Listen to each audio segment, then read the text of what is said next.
Hello and welcome. It is Eric Erickson here, the Eric Erickson Show across the state of Georgia. The phone number, if you want to be on the show today, 877-97-ERIC, 877-973-7425. We've got to do something that we don't often have to do, but being a Georgia show, I feel compelled to do this morning. We have major weather warnings across the entire state. If you are in Georgia, I don't care where you are in Georgia. Now, for those of you on delay, we only got two stations down in South Georgia on delay. It is a 9:07 on the nose right now when I'm talking, and everybody to the west of I-75 is under a tornado watch. Everybody in Georgia to the west of I-75 is in a tornado watch. If you are in North Georgia, you are experiencing terrible weather. Our affiliates in Rome and Dalton and Jasper and up in the mountains in Hampshire County and Athens, and all of you are in a mess right now. And you may think that it's going to be clearing out, particularly those of you in northeast Georgia, up in the Hampshire County area and up in the mountains. You're thinking the rain is going to clear out. Well, you are wrong. You are wrong. Those of you down in Carroll County, you've got a very heavy line of showers and thunder coming through. And every single person listening to my voice right now who is north of Macon is in a flash flood warning situation right now. If you can hear me on the radio right now and you live north of Macon, you are in a flash flood warning situation right now. It is Rome, Dalton, your flash flood warnings in the west part of the state end in about 4.5 hours. Those of you in the eastern part of the state, you've got your flash flood warnings that are going to expire in about 2 hours, and then you're going to get some more. How do I know? Well, for example, if you're in the Toccoa area, you've got a flash flood warning that ends in 2 hours and 20 minutes. But just 5-10 miles away from you, there's a flash flood warning that ends in 5 hours and 30 minutes. And all that weather is headed in your direction. And more is coming. Don't be fooled by the radar that looks like it's north of middle Georgia. It is all going to suck up. And in fact, there are a number of schools in middle and south Georgia, Dooley County, Twiggs County, Wilkinson County. They have shut down schools today because of the tornado threat later today. And that's the key, is in North Georgia, you got some terrible weather coming right now. And in middle Georgia, it's going to come later. And in South Georgia, it's going to come even later this evening for you. The further in the day you go, the further south you are in Georgia, the worse the weather is expected to be. So be careful out there throughout the day. Those of you in middle Georgia outside of Dooley County, Wilkinson County, Twiggs County, and not every place in Twiggs is shut down. A lot of it has to do with the amount of rain coming and dirt roads and buses, but also there's a tornado situation. So stick to wherever you're listening to me right now, on whatever station you are listening to me, anywhere in Georgia. Just understand that you've got really bad weather coming today, and you're going to want to stick right here. Your local radio station, when the power goes out, guess what? You'll still be able to get radio stations if you got batteries, or if you've even got cell phone service. You can get one of the various radio streaming services, and all these stations stream, and you're going to want to stick with us. Because the weather is going to suck, and that is the technical meteorological term, suckage in the weather. Now, having said all of that, giving you your update, we need to move on to actual news of the day. We will take your phone calls here, 877-97-ERIC, 877-973-7425. Those of you who are watching me on the internet, if I look like I'm covered in blood, well, yeah, kind of. I think I got it all. So, I'm on blood thinner. I realize you wanted to start with the news, and here I go off on a tangent. I'm on blood thinners from some clots in my lungs, and good Lord, did I cut myself shaving this morning. I guess I need a new razor. It's been a mess, and every time it stops bleeding, it suddenly starts again. Too much information for all of you. Events. Harold Macmillan, when he was the British Prime Minister. Harold Macmillan, in the 1950s, you had Winston Churchill, and then you had, what's his name? Anthony Eden, and then you had Harold Macmillan replace Anthony Eden. And there was a great economic turn in Great Britain. The Suez Canal situation had been resolved. Eden had been thrown out of office. And Harold Macmillan comes in, and he is asked by a young man what would define his government. And Harold Macmillan's reply was, events, dear boy, events. Events change things. Events always change things. And there is no reason to look at today and project 9 months into the future and say, here we are, this is where we're always going to be. It's simply not true. Last month, none of you saw the Soleimani attack coming. It happened, and the president's poll numbers dipped because everyone was scared to death that Iran was going to blow us up somehow. They were functionally impotent in their response, and the president's poll numbers rebounded. Democrats have convinced everyone that impeachment would undo the presidency and throw him out of office. Not only did it not, he's more popular today than he was a month ago. No one saw Mitt Romney coming 48 hours ago, 24 hours ago. People didn't see Mitt Romney coming. No one saw the collapse of the Iowa caucus. No one even knows right now, today, we are now, Monday, Tuesday, Wednesday, and we're 3 days out from the Iowa caucus, and no one still knows who's won, although it looks like Bernie Sanders is going to win. Events change things. There is no practical, reasonable way at all for you to say that the status quo of today is going to be the status quo in November when the election comes. It is unmistakable, however, today that the president of the United States has had a remarkably good week and the Democrats have had a remarkably terrible week. Hang on, I got to get you the quote because the quote is too priceless, and I can't actually use the words on the radio. And if you're with a child in the car, I will. It's too good not to share with you, though. Iowa Democrats are referring to the Iowa caucus on Monday night as a major. This is a direct quote from a Democratic source. A major corn-fed, effed up moment. I can say it that way for you. A corn-fed, fouled up moment. Let's put it to you that way. Things not going well for Iowa. So nobody saw any of that stuff coming. Events change things, and events are going to keep changing things. CNN has already moved on to town halls. Andrew Yang was at a CNN town hall last night. So I see you're wearing your math pin. Yes. Right. Did you offer some help with math to the Democrats in Iowa this past week?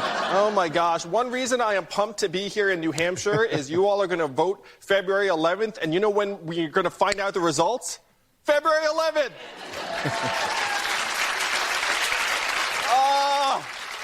So I guess that's a no?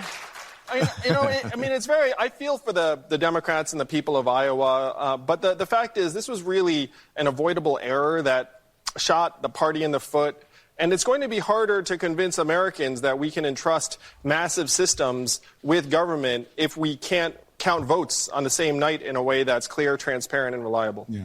So listen, I know not 100% of the count is in, but let me ask you, since we're talking about Iowa, you got 5% of the vote in Iowa during the first round, but you weren't viable in many precincts, which means you earned about 1% of the state delegates equivalent. What happened? What do you think? Well, 5% was about where we were polling when we went in, but Bill Clinton got less than 3% in Iowa in 1992. He went on to do great here in New Hampshire and become president for 2 terms. We're hoping we can follow in his footsteps. You know, Andrew Yang is a remarkably nice guy. He may have some very screwed up policy proposals, like giving everybody $1,000 or whatever a month, a minimum salary to do no work. But he's a remarkably nice guy. Give him credit for that. And CNN has already moved on to a scheduled town hall that was scheduled before impeachment, before they knew when Iowa was going to be. This was going to be the moment to bound after Iowa into New Hampshire. No one saw Iowa coming. No one, when they scheduled this, knew impeachment was happening or the State of the Union was going to be scheduled. And we're already moving on to other stuff. Now, I do want to talk about Mitt Romney. Before I talk about Mitt Romney, I assume my call screener is listening. We are not taking a single call from a single person who thinks Nancy Pelosi broke the law by tearing up that speech. If you have believed that, I'm sorry you've been misled. And if you are now upset with me for telling you that you're wrong, you're an idiot. And I'm not going to mince words with people who believe urban legends on the internet, including a bunch of idiot congressmen who are out there pulling stuff from the gutter of the internet, from the stupid corner of the internet. Nancy Pelosi tore up Donald Trump's speech. She should not have torn up Donald Trump's speech. It was a premeditated act. The Trump campaign is right. She was telling people in advance she was going to do this, despite the spin right now. But it is a flat out lie to say she broke the law. If you actually read the law that is being cited to claim that Nancy Pelosi was a public official who destroyed government documents, she doesn't even meet the definition of public official in that law. Oh, but Mr. Erickson, she's a public official. She's the speaker of the... Read the criminal law. If you read the criminal law, it defines the public official about whom the criminal statute applies. And the criminal statute does not apply to members of Congress, of which she is one. So spare me the outrage over Nancy Pelosi breaking the law and lock her up chance, as she didn't break the law. I'm sorry you read it on the internet. Believe it or not, breaking news. Breaking news. Not everything you read on the internet is real. If it was, we would all be surrounded by Sasquatch and the Yeti. She didn't break the law. What she did was highly offensive and inappropriate, and she should apologize, but it was not a criminal act. Now, don't call me to tell me that she needs to be arrested, please. I've already encountered these in emails from people. I've had enough of it, and some of these people are getting mad at me because, by God, they read it on the internet, and I'm not an expert. I was a lawyer, and I know how to read the law. Now, we can move on. The president of the United States of America has been acquitted, as every single person on the planet except a few fringe Democrats knew he would be. In this article of impeachment, 48 senators have pronounced Donald John Trump, president of the United States, guilty as charged. 52 senators have pronounced him not guilty as charged. 2/3 of the senators present not having pronounced him guilty, the Senate adjudges that the respondent, Donald John Trump, President of the United States, is not guilty as charged in the first article of impeachment. There you have it. Done. It's the President of the United States is not convicted. For all of the Democrats out there saying impeachment is forever, so is his acquittal. You'll have to deal with that.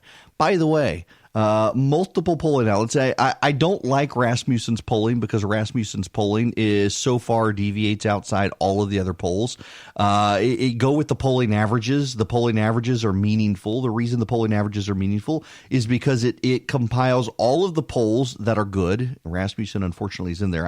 I think Rasmussen is, ever since Scott Rasmussen left, garbage polling. But nonetheless, it is there, and take the polling average. Rasmussen has a sensational story about the impeachment now no longer being a concern of anyone, and it's circulated among a lot of people. But actually, if you look at the polling averages, impeachment was never really anybody's concern. And so, of course, today nobody's concerned about it. Everyone knew it wasn't going to happen. The only people who seem to be butthurt about it are a bunch of Democrats who knew it wasn't going to happen anyway, but they wanted the dog and pony show, and now they're out there screaming, he's a dictator, that you're going to go vote against in November. I'm sorry. Do you people not know how dictatorships work? The very fact that you can stand on a street corner and say orange man bad and he's a dictator and go home and sleep well in your bed at night knowing no one's going to come kill you is a pretty good sign he's not a dictator. Calm down with the rhetoric. Why does everybody have to light their hair on fire these days in American politics? You know, there's real truth and there are real facts, and he is not a dictator. He is never going to be a dictator. You can remove him in November if you don't like him, if enough people agree with you. Make your case to them, and you don't make your case to them by screaming at them, but that they're a bunch of Christ-fascist bigots who hate everybody else. Come on, people. Learn to make a reasonable argument to persuade people instead of just yelling. And that seems to be, and yes, I'm mindful here, I am yelling. It seems like the only thing anybody can do anymore is yell. It's ridiculous. And today, Republicans are all yelling about Mitt Romney. Spare me the outrage on Mitt Romney.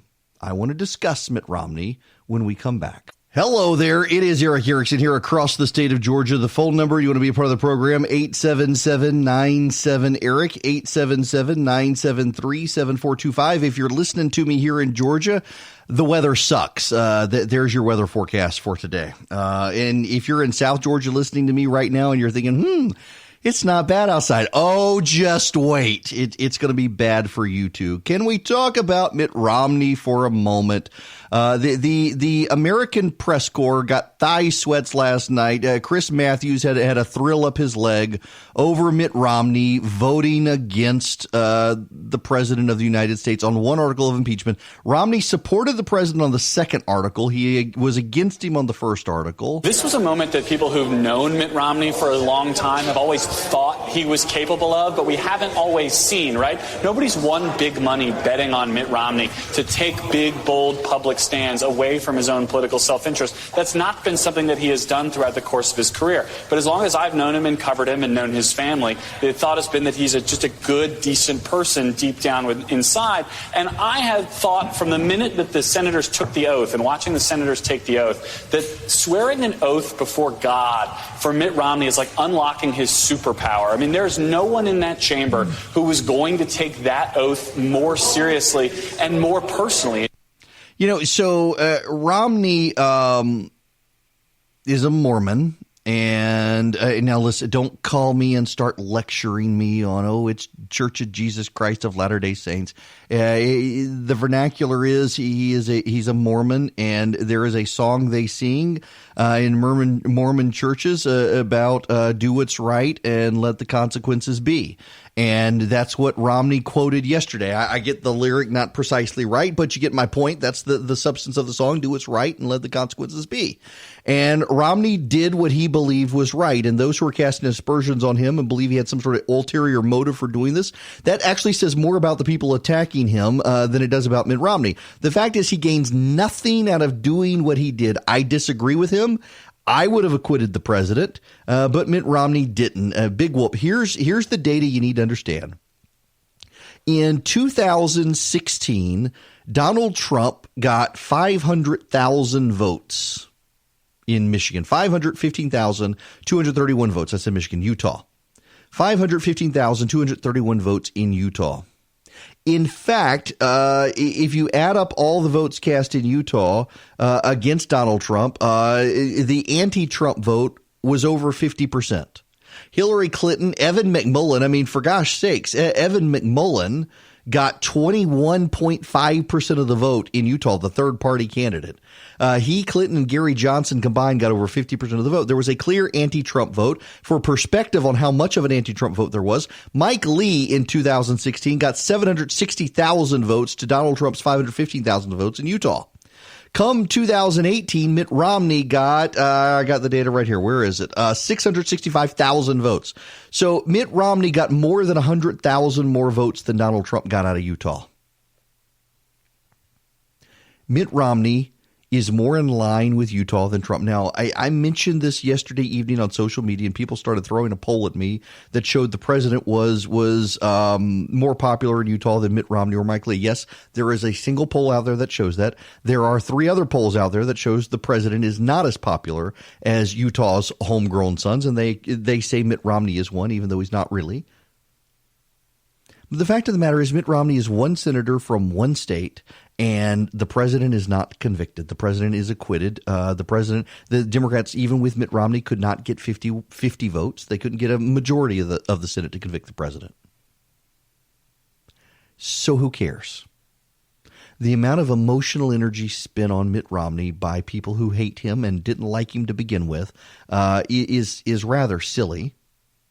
The Democrats, of course, have always hated Mitt Romney. It is hysterical to me to see the media bending over backwards to praise Mitt Romney today when tomorrow they're going to tear him up again. And do you know why the media is going to turn on Mitt Romney tomorrow?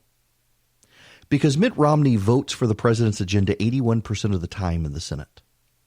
Actually, technically, it's 79% of the time now because of the impeachment vote. But moments before the impeachment vote, I actually looked it up. Mitt Romney was a more reliable vote for the president than 5 other Republican U.S. senators, including Rand Paul, Mike Lee, Susan Collins, and Lisa Murkowski. There's one other.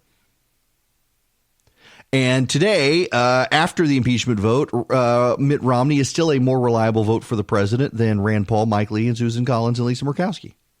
And Mitt Romney is more likely to vote for one of the president's judicial nominees than 6 of the other Republicans, whose names I forget now. You can say he's a Democrat, he's a never-Trumper, but Mitt Romney resides more reliably with the president than at least 5 other Republicans and every other Democrat in the Senate. Those are just the facts. You can be mad at him. You can want him gone. You can want him recalled. But the fact is he's going to be a senator until 2024, and you'll have to move to Utah to vote against him. I see no reason to get worked up about Mitt Romney the way some people are. It is Eric Erickson, and yes, you can call in 877-97-ERIC, 877-973-7425. Just for those of you, and again, I mean, every radio station we're on right now, until my plans of global domination happen, we're in Georgia. I want to take care of the folks in Georgia. And right now, the heart of this storm is running through the Atlanta area, the Roswell area, up to Jasper. If you're in Jasper, you got a lot of lightning in your area. Dalton, you got some lightning in your area. Rome as well. And then if you're out over in the Clarksville area, and then all the way up, really, up to Clayton, Georgia, there's some clearing.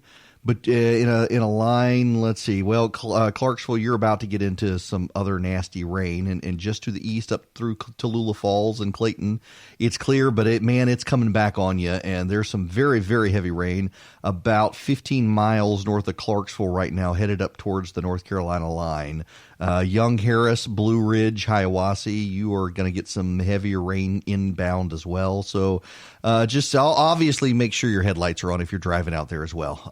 But if you're listening to my voice right now, you got a flash flood warning if you're north of Macon.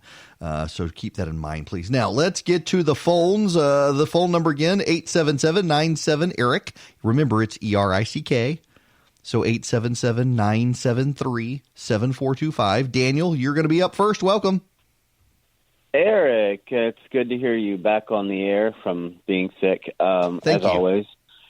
And it was a great day yesterday. It was probably one of the best birthdays I've had. The Bulldogs finished number 1 in the recruiting class, and the president gets exonerated. There you go. Happy birthday.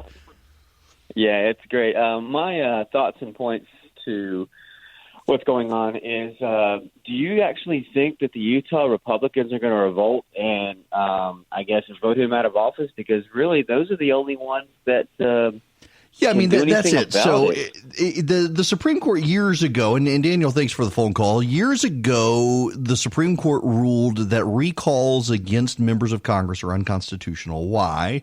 Because there's no recall provision in the U.S. Constitution. And so you can't recall Mitt Romney. Utah has no law to recall Mitt Romney, and he's not up for re-election again until 2024. So you got 4 more years of Mitt Romney in Utah, whether you like it or not. And the people of Utah like Mitt Romney. They have always liked again, Mitt Romney got more votes in Utah than Donald Trump got in Utah. Here's Chris Wallace talking to Mitt Romney. Talk about the consequences. You realize this is war. Donald Trump will never forgive you for this. There's a hymn that is sung in my church. It's an old Protestant hymn, which is, do what is right, let the consequence follow. I know in my heart that I'm doing what's right. I understand there's going to be enormous consequence. And I don't have a choice in that regard. That's why I haven't been anxious to be in the position I'm in. When I heard there was going to be an impeachment investigation, as I heard the evidence that was coming forward, I dreaded the responsibility I'd have. But I was not willing to abdicate the responsibility given to me by the Constitution, nor to ignore my conscience out of personal and political significance. I mean, considerations. I mean, I had to follow my conscience. I do have to say, old Protestant hymn, it was written, it's a hymn sung by the Mormon Church since 1891, not really in the Protestant church. It's them. Now, okay.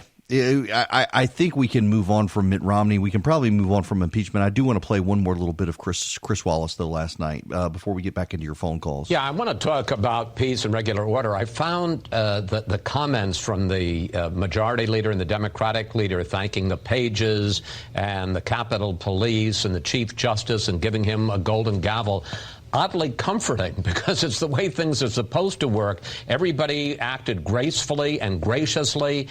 And it was such a contrast to what we saw last night in the State of the Union address. And you know, you do hope, exactly as you say, for some peace and quiet and regular order. Even newsmen, I think, are hoping for that. In terms of what we saw there with the roll call, you know, there was a gravity to it. You know, we knew what the result was going to be, but to hear the senators getting up, not saying ayes and nays, but saying guilty or not guilty as to whether or not the president of the United States should be removed from office, it's a pretty dramatic and grave moment. And as far as the political impact, I think you'd have to say that Donald Trump is better off now than he was when this impeachment process began. He's had a number of bipartisan successes on trade deals. The economy is rolling along. The Gallup poll just came out. It's the highest he's had in his presidency, 49%. But we can't forget it is a 50-50, bitterly divided nation. And as we saw last night with the speaker ripping up the president's State of the Union speech as he left, and the bitter divide over issues, maybe we'll get some peace and quiet, but this is going to be a tough, bitterly fought campaign. Yes, it is. And I think we can move on from impeachment now. In fact, I'm going to move on to Chad calling from Rockmart. Chad, how are you? Chad, you there? Well, I cannot hear. I'm here. Oh, there you are, Chad. Okay. What's going on? I see your email, too. Yeah, I was wondering if you'd mind. I keep hearing blurbs about this Georgia Senate bill for 317 about demolishing or getting rid of county sheriff's departments. I was wondering if you kind of could explain what in the world they're trying to do. Yes. Okay. So this one is flying under the radar, and let me explain this to you. So Georgia law, for those of you outside of Georgia, this is one of the funny things about Georgia. Georgia establishes the sheriff as a constitutional position in each of our counties.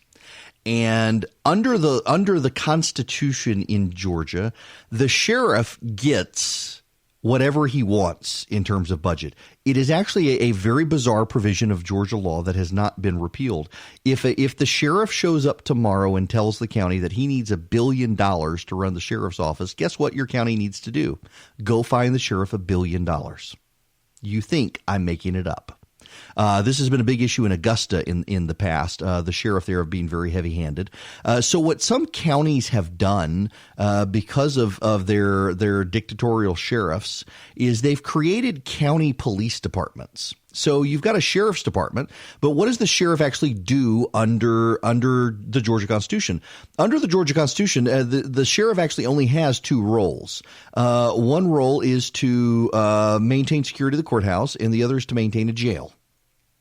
Not actually to run a sheriff's department with sheriff's deputies and sheriff's patrols and all that. But typically that's the way it works. And, well, some sheriffs, their budgets get out of hand and their sheriff's departments grow too big. And so counties get fed up. They've consolidated counties in some cases. And so they create a county police department that is not the sheriff's department. So you have a police chief or a police marshal, and you have a police department that is under that police chief. And that police chief is accountable to whom? To the county commission, who the sheriff is not accountable to. And so the law enforcement function goes to a police department now that is under control of a county. Well, there are some counties that set this up that got legislative approval to do this. You had to get legislative approval to set up a county police department separate from a sheriff's department. And some of those counties would like to get rid of those police departments now and actually let the sheriff take it back over as a constitutionally elected officer. Well, there's a problem.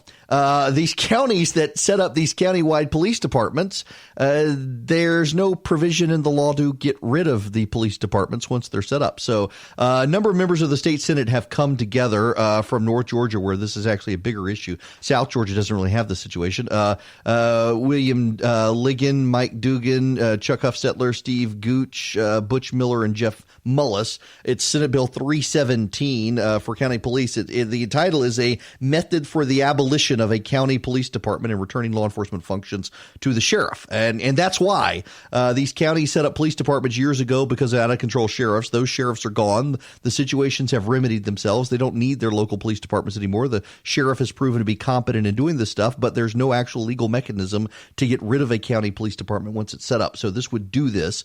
It is making its way through the Senate. It looks like it may actually pass. It's made it to a committee. The committee has favorably reported it out. It has been read the second time on the floor of the Senate, and it should probably come up for a vote this week. It is not a controversial measure, which is, it sounds controversial. Why are we getting rid of police departments?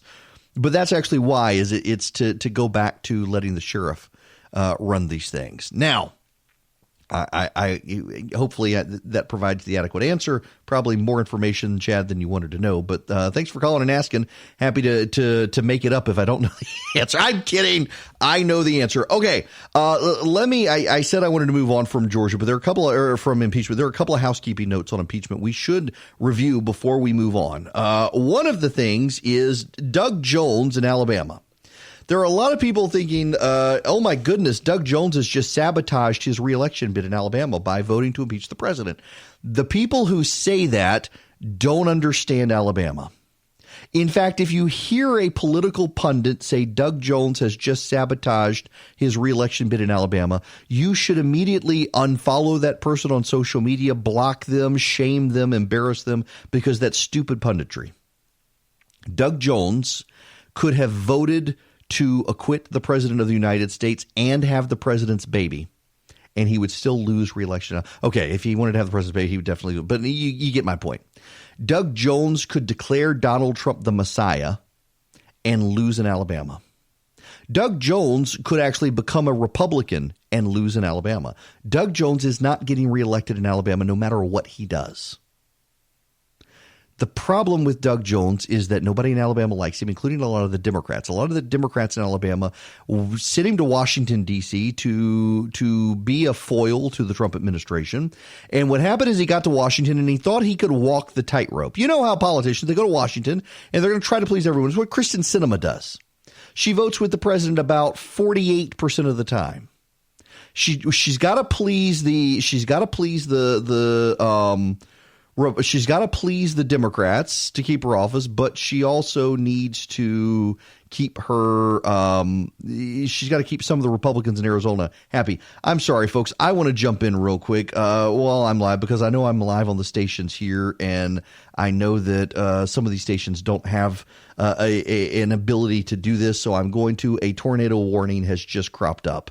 If you are in central Oconee County in northeast Georgia, eastern Clark County in northeast Georgia, northwestern Oglethorpe County in northeastern Georgia, or southeastern Madison County in northeastern Georgia, until 10:15, you have a active tornado warning. A severe thunderstorm capable of producing a tornado was located just west of Watkinsville, moving northeast at 55 miles an hour. Radar indicates there is rotation. There will be flying debris, dangerous to anyone not in shelter. There could be damage to roofs, windows, and vehicles occurring. Tree damage is likely. The locations impacted include Watkinsville, Athens, Colmer, Winterville, Colbert, Carlton, Bishop, Hull, Athens, Clark County, Whitehall, Smithonia, Beechwood Hills, Dunlap, the State Botanical Gardens of Georgia, and the Watson Mill Bridge State Park. Please, if you are in this area, I can see the rotation on the radar I have up. Sure enough, wow. Yeah, just north of Watkinsville, between Watkinsville and Athens there. There is something spinning lightly on the radar. So please, again, the National Weather Service just issuing this active tornado warning for my listeners who are in Oconee County, Clark County, Oglethorpe County, and Madison County. Please take shelter if you are in those counties. For the rest of you, you still have active flash flood warnings. Again, the flash flood warning starting to fade out now. I was saying north of Macon now. If you are north of I-20, you have either an active flood warning or an active severe thunderstorm warning on you right now. So please be careful on the roads today. Those of us in middle Georgia and south, it is not raining right now outside my studio here in Macon. It was a little while ago, but it's going to be worse for us later in the day. Again, though, I feel obligated to do this because I know a couple of the stations I'm on don't have the ability necessarily to do it except for the automated warning service. And I want y'all to know that Oconee, Clark, Oglethorpe, and Madison counties, there's a tornado in your area right now. It appears on radar according to the National Weather Service. So please be careful. Okay, so we've got Doug Jones. He's toast no matter what. Don't pay attention to any pundit who said he sabotaged himself. He was never going to win anyway. And then a lot of people saying, what about Susan Collins? Susan Collins in Maine. What's going to happen with Susan Collins? Is Susan Collins gonna... The people of Maine do not care. They have not cared in forever. Even the Democrats in Maine have gone silent on this issue against Susan Collins. National Democrats are screaming. You know, believe it or not, people in Washington, D.C. cannot vote for Susan Collins. People in New York cannot vote for Susan Collins. It is the people in Maine who can vote for Susan Collins. And despite all of the hype, bluster, and screaming, it is extremely notable that there is not a single Maine person right now who cares about impeachment. 68% of voters in Maine said that they want to deal with this in November. 55% of Maine voters said they don't care. Susan Collins has nothing to worry about on the impeachment. She's got other problems in Maine, but impeachment is not one of them. It is notable that no one is running attacks on Susan Collins on the airwaves in Maine about impeachment right now, including that Lincoln group thing that was supposedly the Republican group wanting to hold Republicans accountable. They're not even running ads in Maine. They put something out, put it on the internet so CNN would run it, but they're not even running it. Susan Collins is perfectly safe in Maine, and there's no way Doug Jones is going to win re-election no matter what in Alabama, so that explains where they went with impeachment. And by the way, Mitt Romney is still a more reliable vote for Donald Trump's agenda in the Senate than Susan Collins. Just clarifying, I actually had two different people email me this. One of the reasons I wanted to do the storm warnings, particularly the tornado warning, there's a tornado warning in the Clark County, Oglethorpe County, Madison County area, is they've got the automated weather service situation from the National Weather Service, these stations. But those things go away and you're not paying attention. And I just want to make sure all my listeners in Georgia are safe. And it is coming for those of us down in the Macon area. So I broadcast the show in Macon. My flagship station is actually in Athens. Through the miracle of the internet, we get the show there and they push it out to everyone. And where I am in Macon, I'm in North Bibb County right now, and it is not raining outside my house at all, but rain is incoming imminently. It is in Monroe County right now, and it is supposed to be worse this afternoon. In fact, I was listening on WMAC, our affiliate in Macon this morning. I was listening, and some of the local schools in middle Georgia, Dooley County, Wilkinson County, Twiggs County, a lot of the schools are shut down because of the weather coming in this afternoon into middle Georgia, and then later this evening into South Georgia is supposed to be extraordinarily bad. There's something like, I think I heard him say this morning on the news that there was like 45% chance of tornadic activity in the central and middle Georgia area. I have lived in Macon since 1993, and I have no idea central Georgia versus middle Georgia. Half the people use one and half the people use the other. It's just middle Georgia as far as I'm concerned. So the weather's going to suck for us later. For those of you in North Georgia, it is technically the term is suckage right now. It is miserable. The good news for those of you in the northwest corner of the state, Rome and all, you're going to be Dalton. You're going to be out of rain here in just a little while. It's starting to fade. The bad news is if you're in the northeast part of the state, like the Clarksville area, you're about to get slammed again with more rain just when you thought it was out of it. The worst part, though, is in the Winterville area, the whole Georgia area. There's there's actually an active tornado warning. So I've got this amazing radio. There's a story that I can't tell you guys on the radio as to why I have this whole setup, but I've got an amazing radar setup for my studio that I use sometimes, even in the evenings on my other radio show, and I can zoom down to the streets and see where this stuff is, and it is bad between Hull and Winterville, Georgia right now. That is to the east of Athens. There is hail and lightning and there is a little rotation there, which is why there is a tornado warning. But the whole state's going to be bad today. So stick right here, wherever you are, wherever you're listening to me. This here station is going to keep you safe as best we can and keep you dry as best we can. But make sure your lights are on if you get outside. I realize that is way more weather than I intend to ever do on the show, but this is just one of those days here in the state of Georgia. Now, we need to move on to state politics when we come back. There is a huge budget fight shaping up in the state legislature in Georgia. You've got the governor's office taking on the speaker, and the speaker of the House siding with Democrats against Republicans in the state. It is a wonder the Republicans in the state House continue to let this guy be speaker. There are a lot of details out there, and I've got to talk about a story that infuriates me, and it's coming to wherever you are in Georgia. It is those stupidly offensive speed detection cameras in school zones. I know some of you like them. We got to talk about them, though, because there is a very interesting story about the top company being used for these things causing problems in other states you should know about. I want to introduce you guys to a new sponsor, Blue Vine. Growing a business is hard, especially when your cash flow doesn't match the speed of your growth. I've been there. Blue Vine can provide you with access to the fast funding your business needs with funding solutions tailored to you. It's an easy, fast way to help support your business growth with a line of credit up to $250,000. Whether you need money to offset upfront costs, secure inventory, or pay an unexpected expense through Blue Vine, you can help yourself and your business stay secure for any reason. There is no fee to set up your line of credit, and Blue Vine never charges maintenance or prepayment fees. And applying is easy. You just go to getbluevine.com/Eric.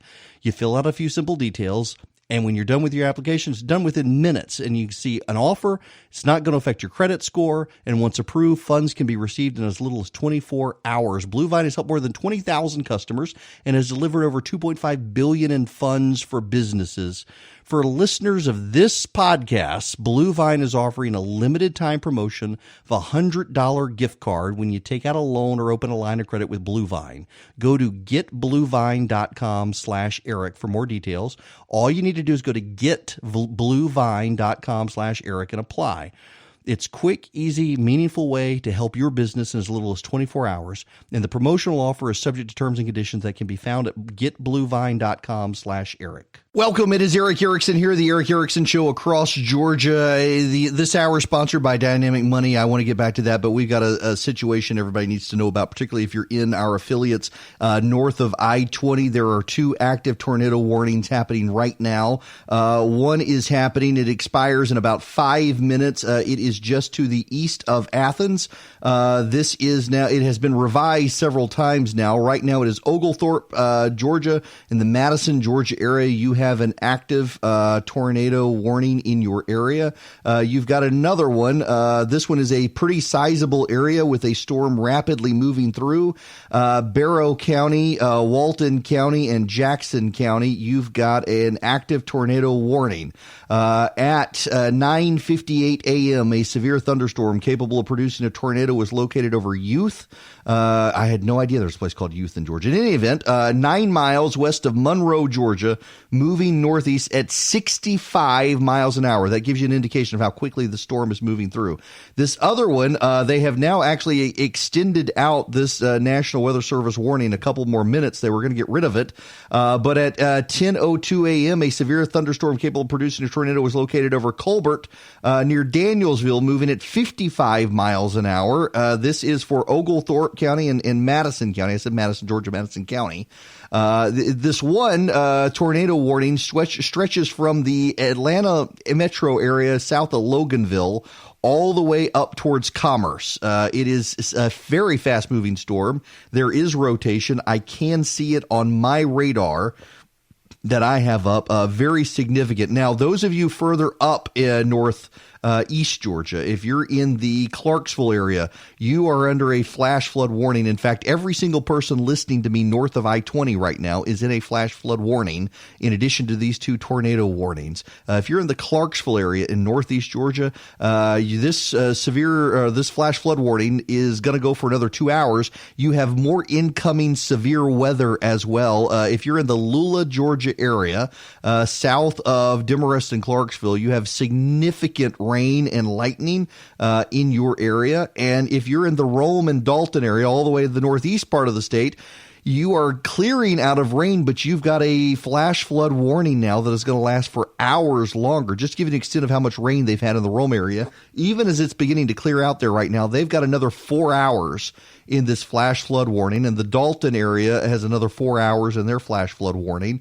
These are active warnings with a lot of rain. It is going to clear out in northwest Georgia, and then more storms are coming.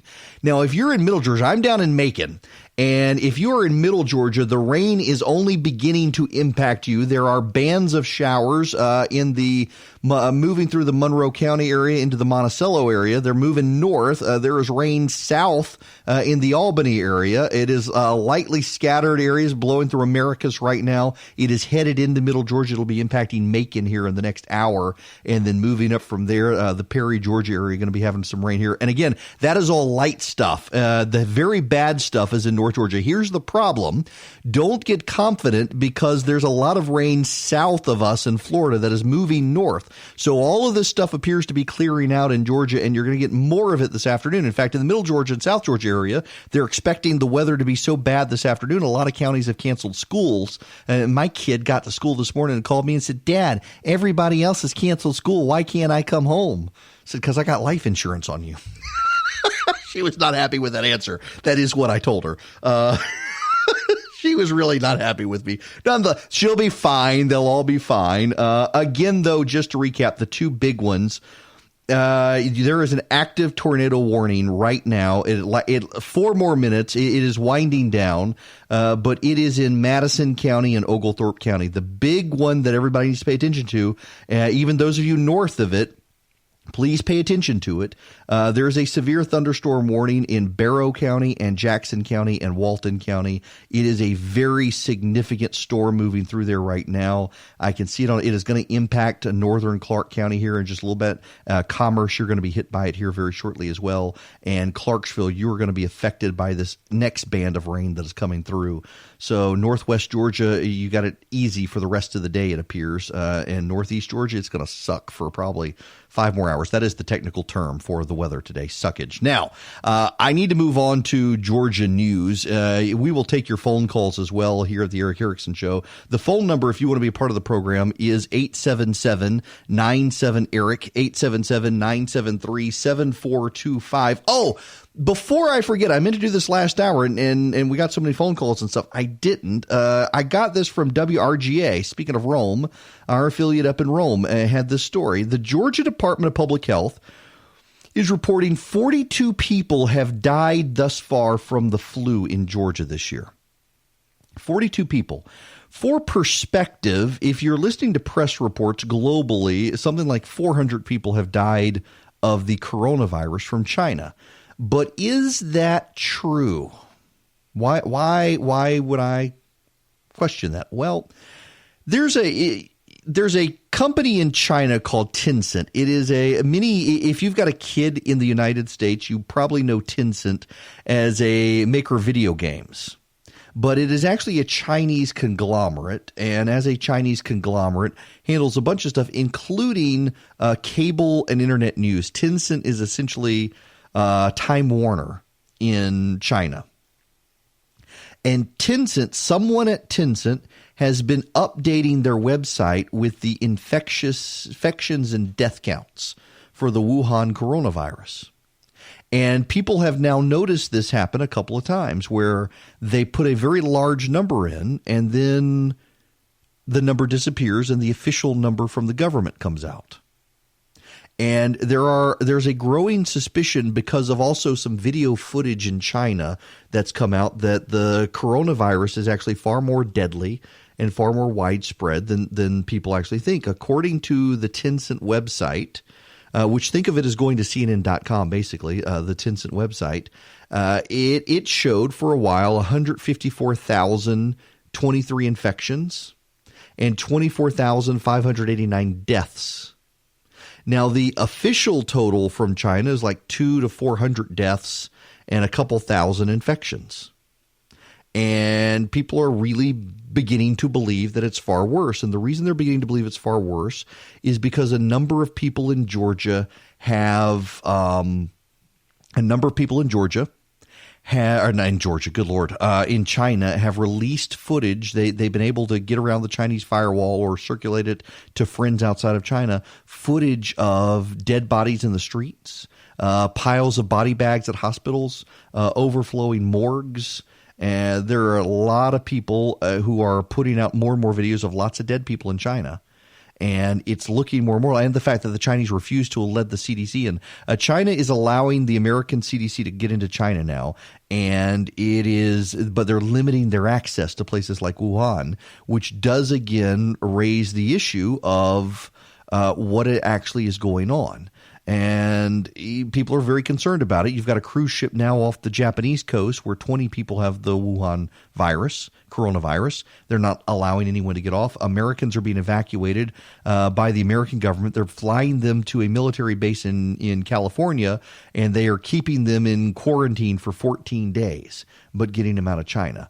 Man, y'all, one more. I'm sorry. I really do want to get to this other stuff, but I think this is so important. We've now got a new tornado warning for Elbert County and Hart County in Georgia. This is on the South Carolina line. This storm that's been blowing through the Athens area is headed towards South Carolina. Got a new active tornado warning for 29 minutes. If you are in Hart County or Elbert County, there is a severe thunderstorm southwest of Bowman moving at 55 miles an hour that has significant rotation, and all these I can see. So we've got 3 tornado warnings to the west and the east of Athens headed up, and the further north you go in Georgia, the worse the rain is. So be careful out there. So, okay, now let me move into this Georgia stuff. There is a fight breaking out in the state legislature. In fact, the state legislature here in Georgia has largely decided they got to go home. You know, I was explaining to a friend of mine who's moved up from Florida how it works. Years ago in the Georgia legislature, I believe it was Georgia House, there was a legislator, very famous legislator. I know his son, but this guy, Denmark Groover, was a famous Georgia legislator. And in Georgia law, the legislature meets for 40 days. And at midnight on the 40th day, it doesn't matter what is pending. If the vote's not done, everything gets shut down and goes away. Well, this measure was pending on the floor. He wanted a vote, and Denmark Groover tried to climb to the balcony of the House of Representatives and pull the hands of the clock back to prevent it from getting to midnight so his legislation could pass. I believe it failed, but it was his claim to fame. And the legislature got 40 days. And if it can't do everything it needs to do in 40 days, it has to go into a special session. And the governor typically doesn't like to have it go into special session. So the legislature is having to go home. And the reason the Georgia legislature is going to have to go home is there is a huge budget fight over the governor's budget. And it is a fight between Republicans for a number of reasons. Governor Kemp promised teachers a pay raise. Members of the state legislature promised an additional tax cut. And there is a big fight in the legislature among Republicans. Is it possible to cut taxes and also pay teachers a pay raise? Part of the problem, interestingly enough, is the film tax credit, which I have spoken ad nauseum in the past about the film tax credit in Georgia. I don't want to get back into it, but essentially we have $1 billion film tax credit now in Georgia. And it takes up more than 10% of the budget. We could add 10% more money to the coffers in Georgia without the film tax credit. Now, no one is advocating getting rid of it. Some people are advocating putting a cap on it. But we've got a bunch of credits, and it's not just that one. Delta gets a fuel tax credit. We got a bunch of credits in the state that maybe we don't need or we could scale back. And at the same time, if you'll recall, last year the legislature gave a tax cut in Georgia. And the reason they gave a tax cut was actually to prevent a tax increase. And this sounds somewhat counterintuitive. Let me explain this to you real quick. And I can make this one easy. When the federal government readjusted tax rates after the Trump tax cut, what happened was it was causing a lot of states to see reportable income to state governments go up. Even though your income had not changed, what your adjusted income tax was on your income taxes went up. and it was giving states a windfall in taxes. What Georgia decided to do was to give an income tax cut so that there would be no windfall to the state of Georgia because of the federal government's tax cut. So Georgia's income tax was status quo. It didn't change. But what some of the Republicans in the Georgia legislature said they wanted to do was to actually give a real income tax cut, not just cut taxes to avoid anyone getting a tax hike because your adjustable income was affected based on the federal tax cut. They actually wanted to give you a real tax cut. So in addition to not increasing your taxes through this tax cut, they wanted to give you a real tax cut that actually decreased the amount of taxes you pay. There's a problem. Georgia's on very good economic times right now, really good economic times right now. And income to the state coffers is stagnant. Despite a huge economic boon in Georgia, Georgia has the lowest unemployment in Georgia history, and the state isn't seeing that come into the state coffers in terms of taxes, which typically happens. And the legislature, many of them, the Speaker of the House included, have still wanted to give a tax cut. The governor has said he would like to give a tax cut. The problem is he promised teachers a pay raise. They haven't had a pay raise in a long time, and the governor's afraid if he cuts taxes on everybody, it's going to make it harder to give teachers a pay raise. And his priority is giving teachers a pay raise that has long been promised by multiple administrations, himself included. He gave them part of it. He wants to give them the rest of it. And the Speaker of the House in Georgia has decided he would rather cut taxes than give teachers a pay raise. Now, there are a lot of Republicans out there who say, give me a tax cut. I would love a tax cut. And you're wise to say that because tax cuts are good. The problem is that there's not an economist, left, right, or center out there who is willing to say that Georgia's doesn't have a problem. Georgia has a revenue problem. Our revenue problem, though, and here's what you need to understand, our revenue problem is not because we need a tax increase. Our revenue problem is because the way the state collects taxes and the way the state gives tax credits to certain industries has meant that some of the industries that are growing the fastest in Georgia are now denying the state more and more of the revenue. And you could say that's fine. They're creating jobs, and a lot of them are. But many of the jobs that are being created by these industries are low-income jobs. So again, they're creating jobs, but they're jobs for people who still need supplemental assistance from the government because they're not being paid a lot of money. There's a huge complex problem here. And essentially what's happening is the Speaker of the House is saying he wants an income tax cut, but he doesn't really. He just wants to sabotage the governor's budget and make the governor look bad because the Speaker of the House does not like Brian Kemp, has never liked Brian Kemp, and is doing everything he can to sabotage the Kemp agenda. And the governor's office is starting to fight back, and it's going to be interesting to watch this fight take shape. I promised I would send out a recipe today, and I will. I'm just not sure when. Continuing to watch these storms move through. If you're in South Georgia now, the Albany area, the Bainbridge area, Americus, you're starting to have storms move in from the Florida, Alabama area into your area. And those of us here in Middle Georgia about to get rain in the next hour or two. And those of you in North Georgia, well, it sucks for y'all right now. If you're in Rome and Dalton, you're laughing at the rest of us because y'all are my only two affiliates where it's not currently raining, and you're about to get more rain too. Nothing heavy, but more rain's coming to Northwest Georgia. So, where am I? Yeah, I'm going to do this now because I put this off for 3 days, and I'm not going to put it off any longer. I am morally opposed, and you need to understand this. It is, and I'm probably going to carry this on over into after the next break. I actually am legitimately morally opposed. And it is a matter of morals and principle for me. I am morally opposed to speed detection cameras, red light cameras, but more importantly, the new cameras that are being installed in Georgia for speed detection in school zones. And I realize we're doing it for the children. We got to save the babies. I understand that's where you're starting, but you and I both know that that's not where they want to stop. They're doing it there, and then they are going to spread it. And it's going to be a plague funded by lobbyists. You know who the lobbyist for the speed cameras are in Georgia? Speaker Ralston's son.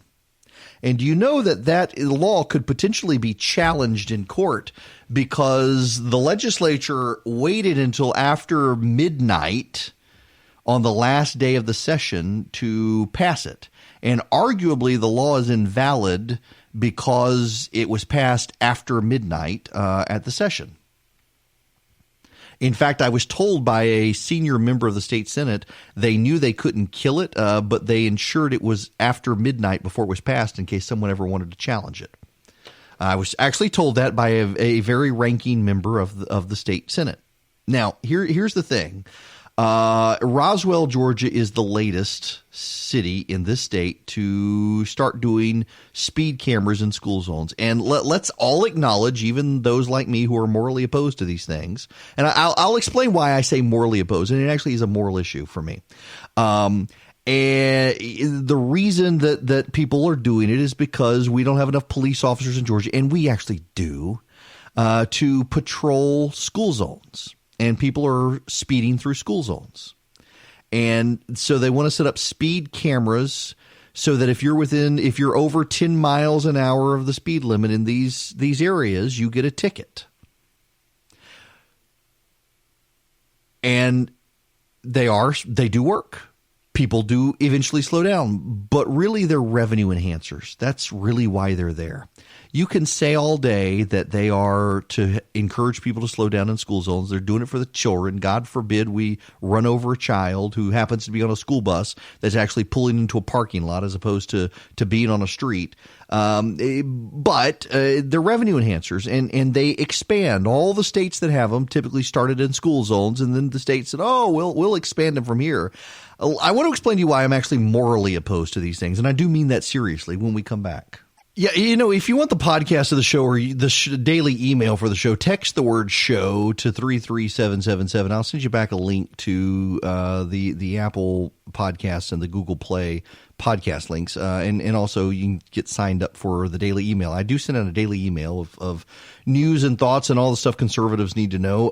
There is still an active tornado warning in Elbert and Hart County right there on the South Carolina line for another 10 minutes. It was everywhere north of I-20. And now it's basically if your county has I-85 running through it or you're north of I-85, you've got a flash flood warning in effect still, and you got more rain coming in through northwest or northeast Georgia, and you're going to get more rain coming through now in northwest Georgia. Rome is going to get some more rain here. Dalton is going to get some more rain here as well. Jasper too, and this line of storms, the heaviest part of it is goes along I-85 now from LaGrange all the way to Greenville, South Carolina. You've got very, very heavy rain. And just be advised. Also, I just got a note. Those of you up in the Habersham County areas, please stay off the roads. There's a lot of running water and standing water.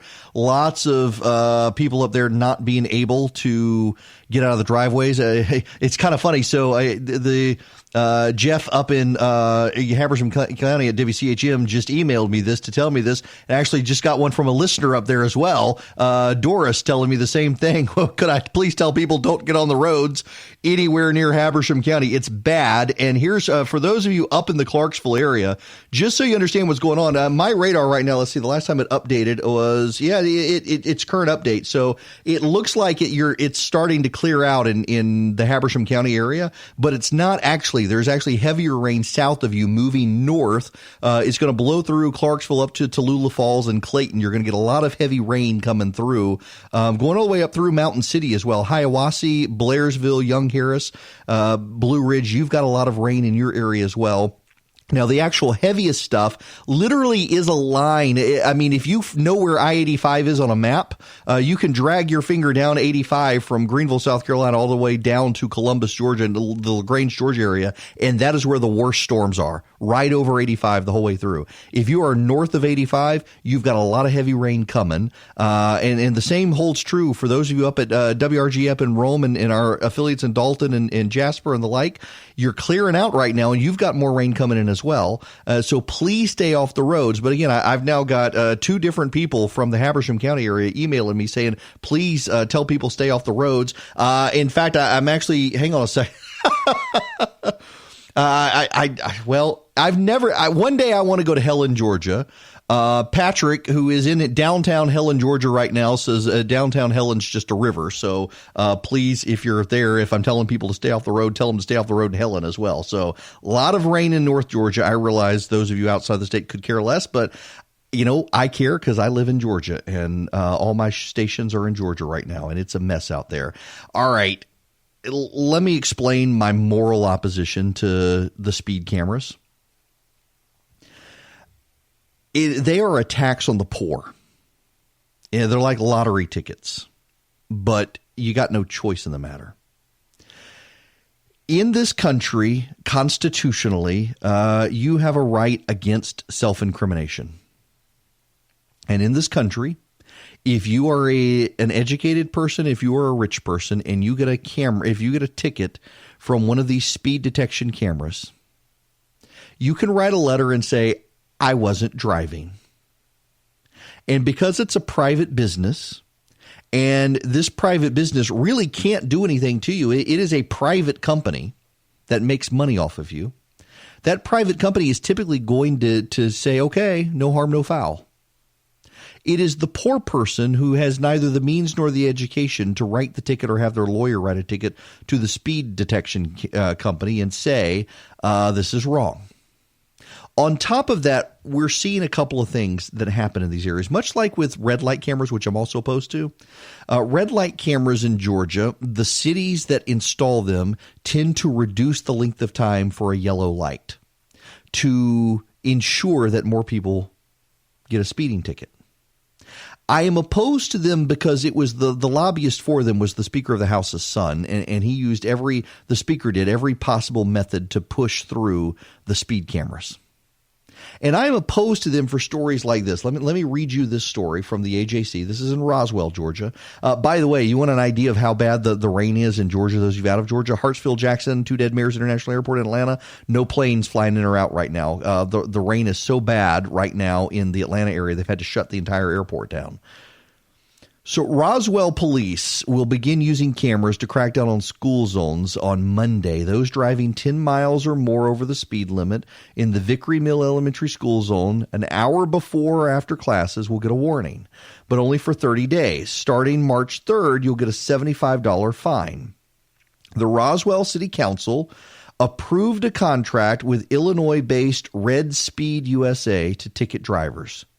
The service is free, but Red Speed gets 35% of the ticket revenue. The rest is kept by the city for public safety.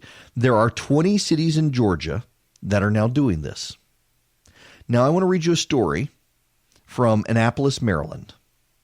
A handful of area residents had their speed camera citations dismissed Friday after they received a phone call Thursday telling them they did not need to show up for their court date.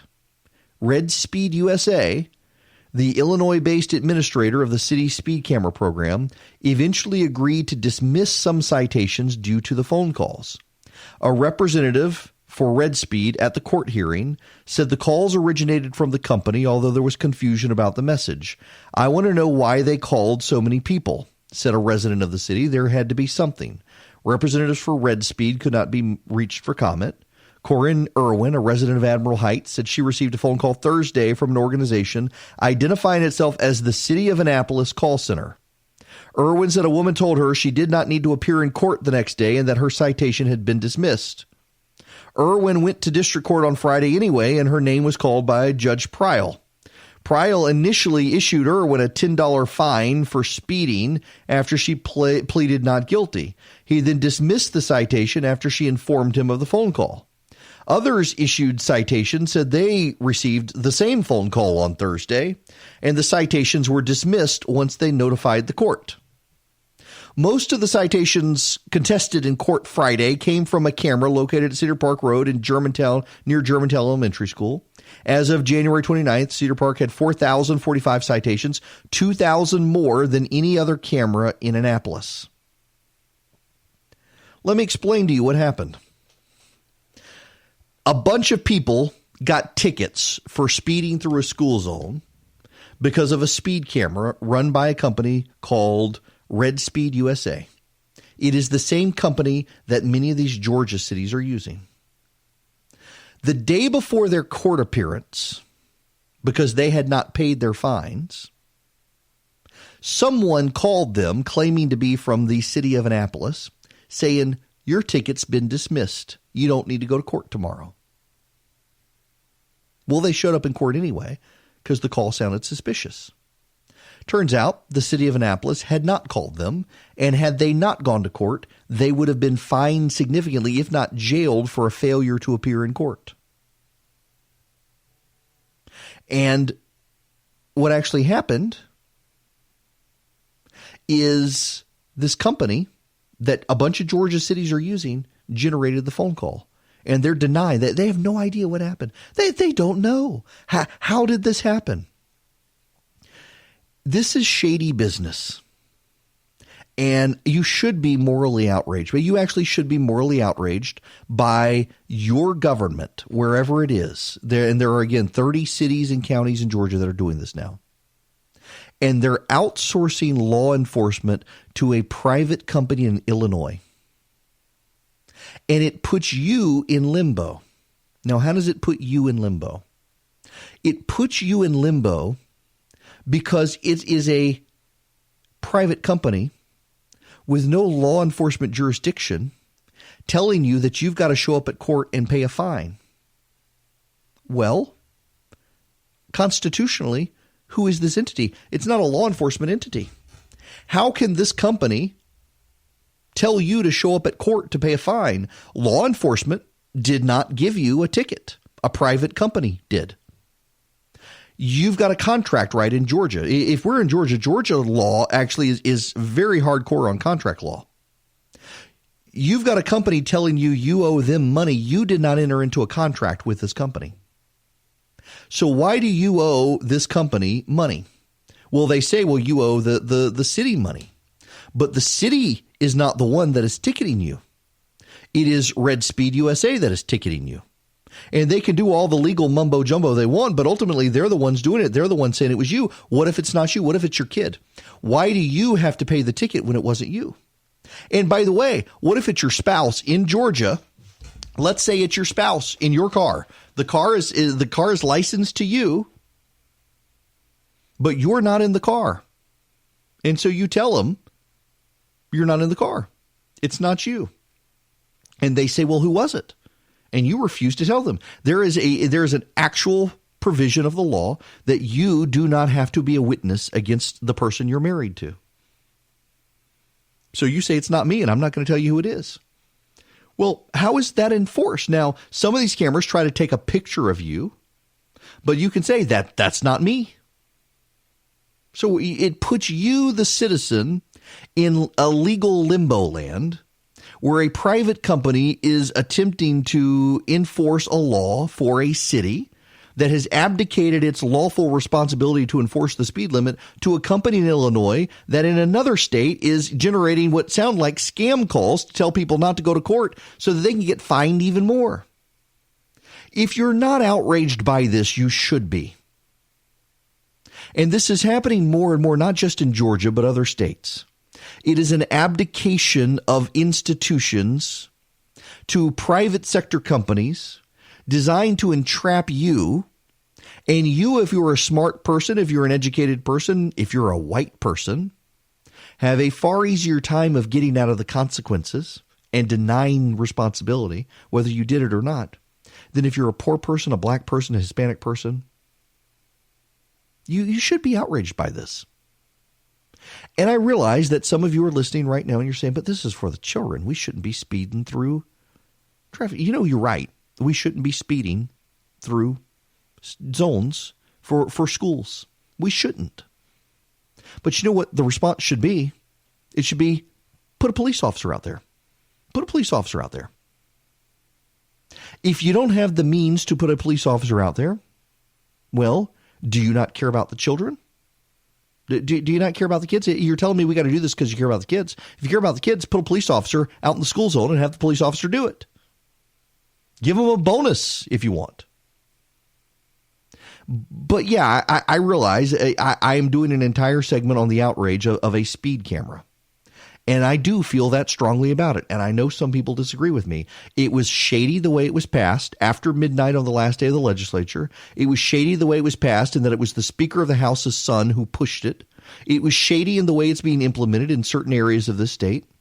It is shady in the way that the primary company doing these things operates, and these people get random phone calls saying don't show up at court. When they do show up at court, it's a good thing they did, or they're going to go off to jail or get a huge fine or what. This is a scam perpetuated by legislative officers. And you know the funniest thing? Let me tell you how some states do this. Washington, D.C. is notorious for this.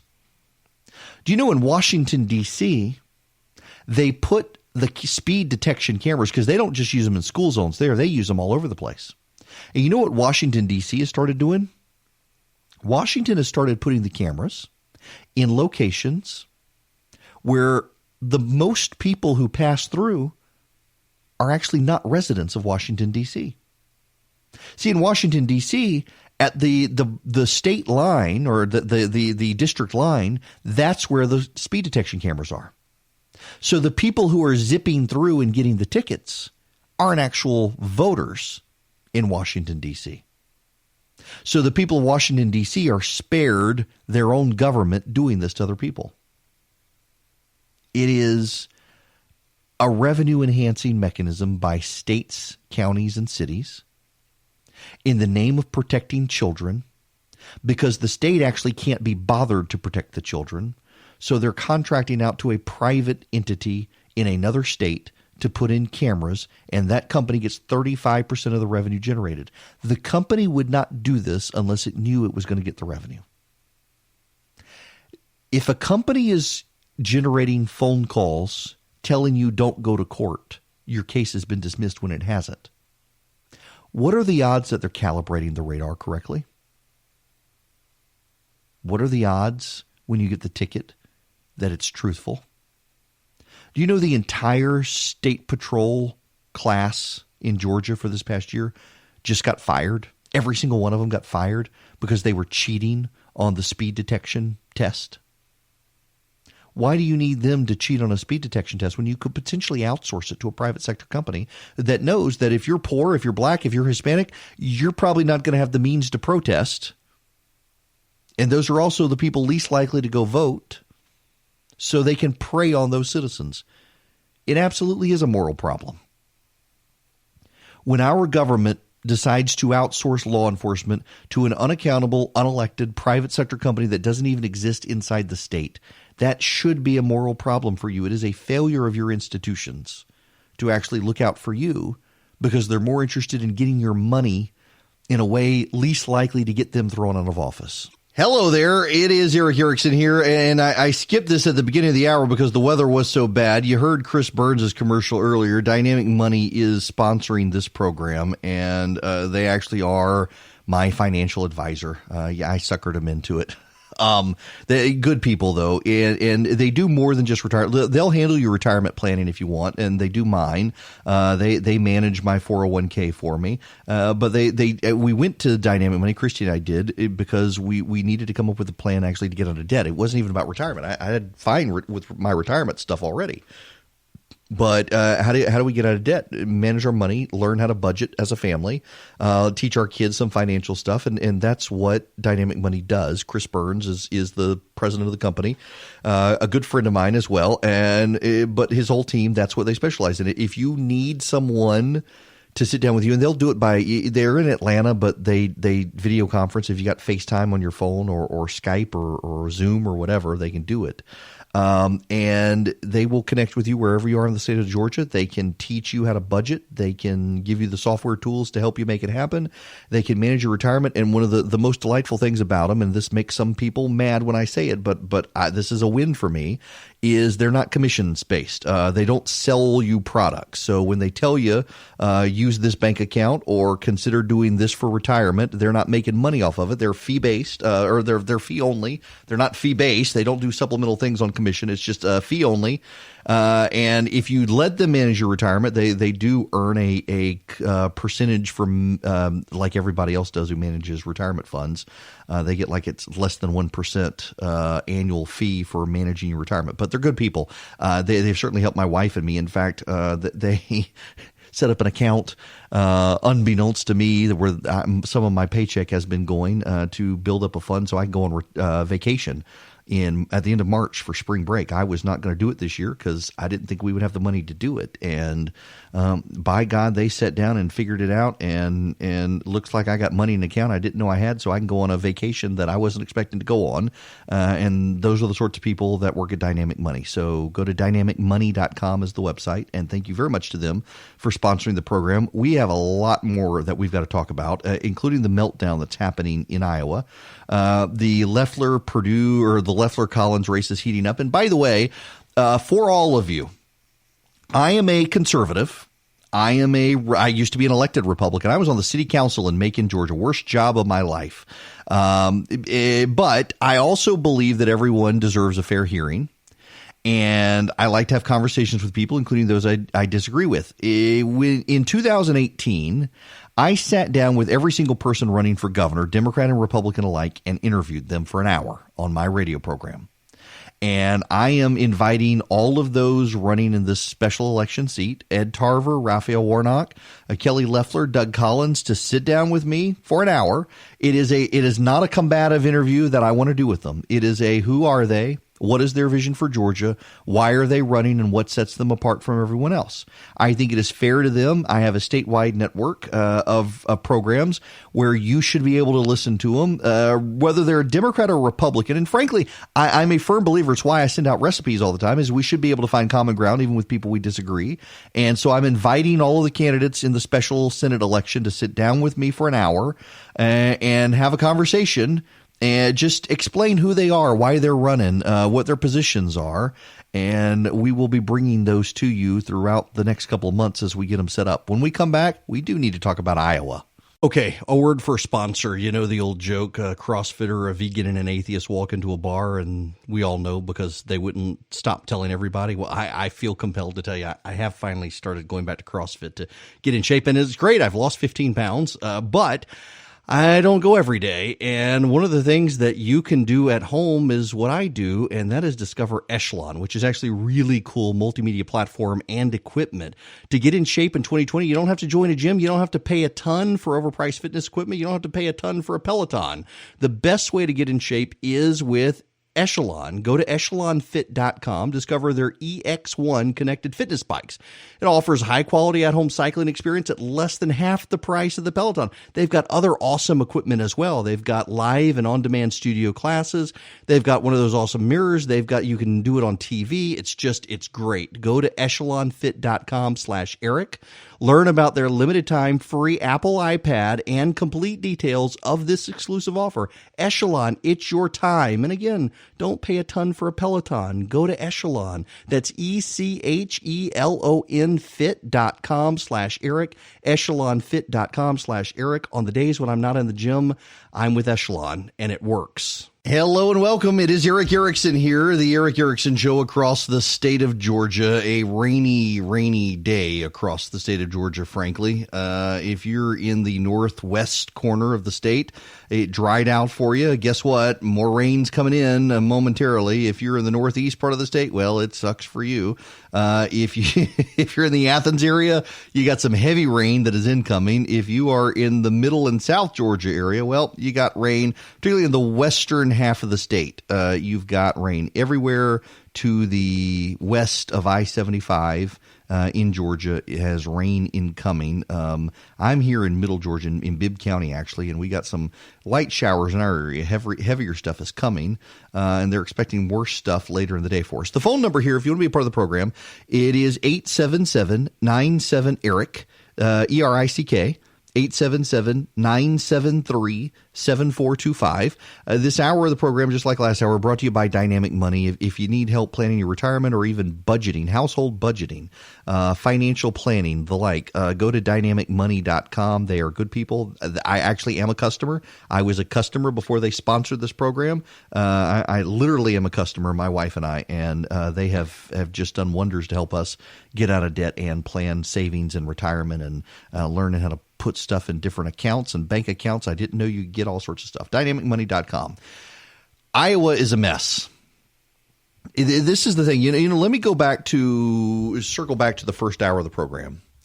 And I said that events, dear boy, events. That's what Harold Macmillan said when he became prime minister in Great Britain on how his governance would go. Events change things. And impeachment is over and done with. Everybody's moved on from impeachment. The State of the Union is over and done with, and most people are moving on from it. But we can't move on from Iowa yet because there has been no resolution in Iowa, and that's not good. And the whole system is collapsing in Iowa, which actually isn't a bad thing if you really want to know, because the Iowa caucuses are actually fairly well hot garbage. But it is a situation where the Democrats and Republicans alike have relied on it. And about the only consensus opinion at this point is that Joe Biden is floundering badly. And he is collapsing now in the polling in New Hampshire as well. And it is going to be a problem for Joe Biden if he can't turn stuff around, and Joe Biden knows it. 24 hours later, they're still trying to figure out what happened in Iowa. At this rate, New Hampshire will be the first in the country to get the vote.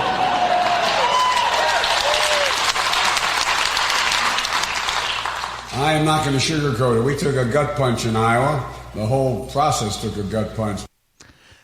Yeah, the whole process took a gut punch. He took a gut punch. Here is Joe Biden on Buttigieg and Sanders. But if Senator Sanders is a nominee for the party, every Democrat in America up and down the ballot in blue states, red states, purple states, it's easy districts and competitive ones, every Democrat will have to carry the label Senator Sanders has chosen for himself.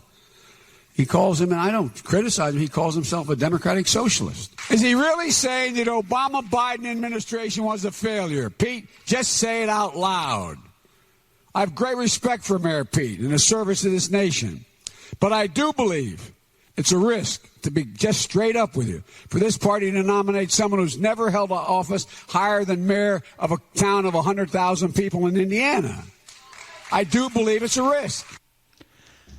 It is, frankly, a risk for the Democrats to go in that direction. They got real problems. But the problem, though, for Joe Biden is that he hasn't been able to gain any traction.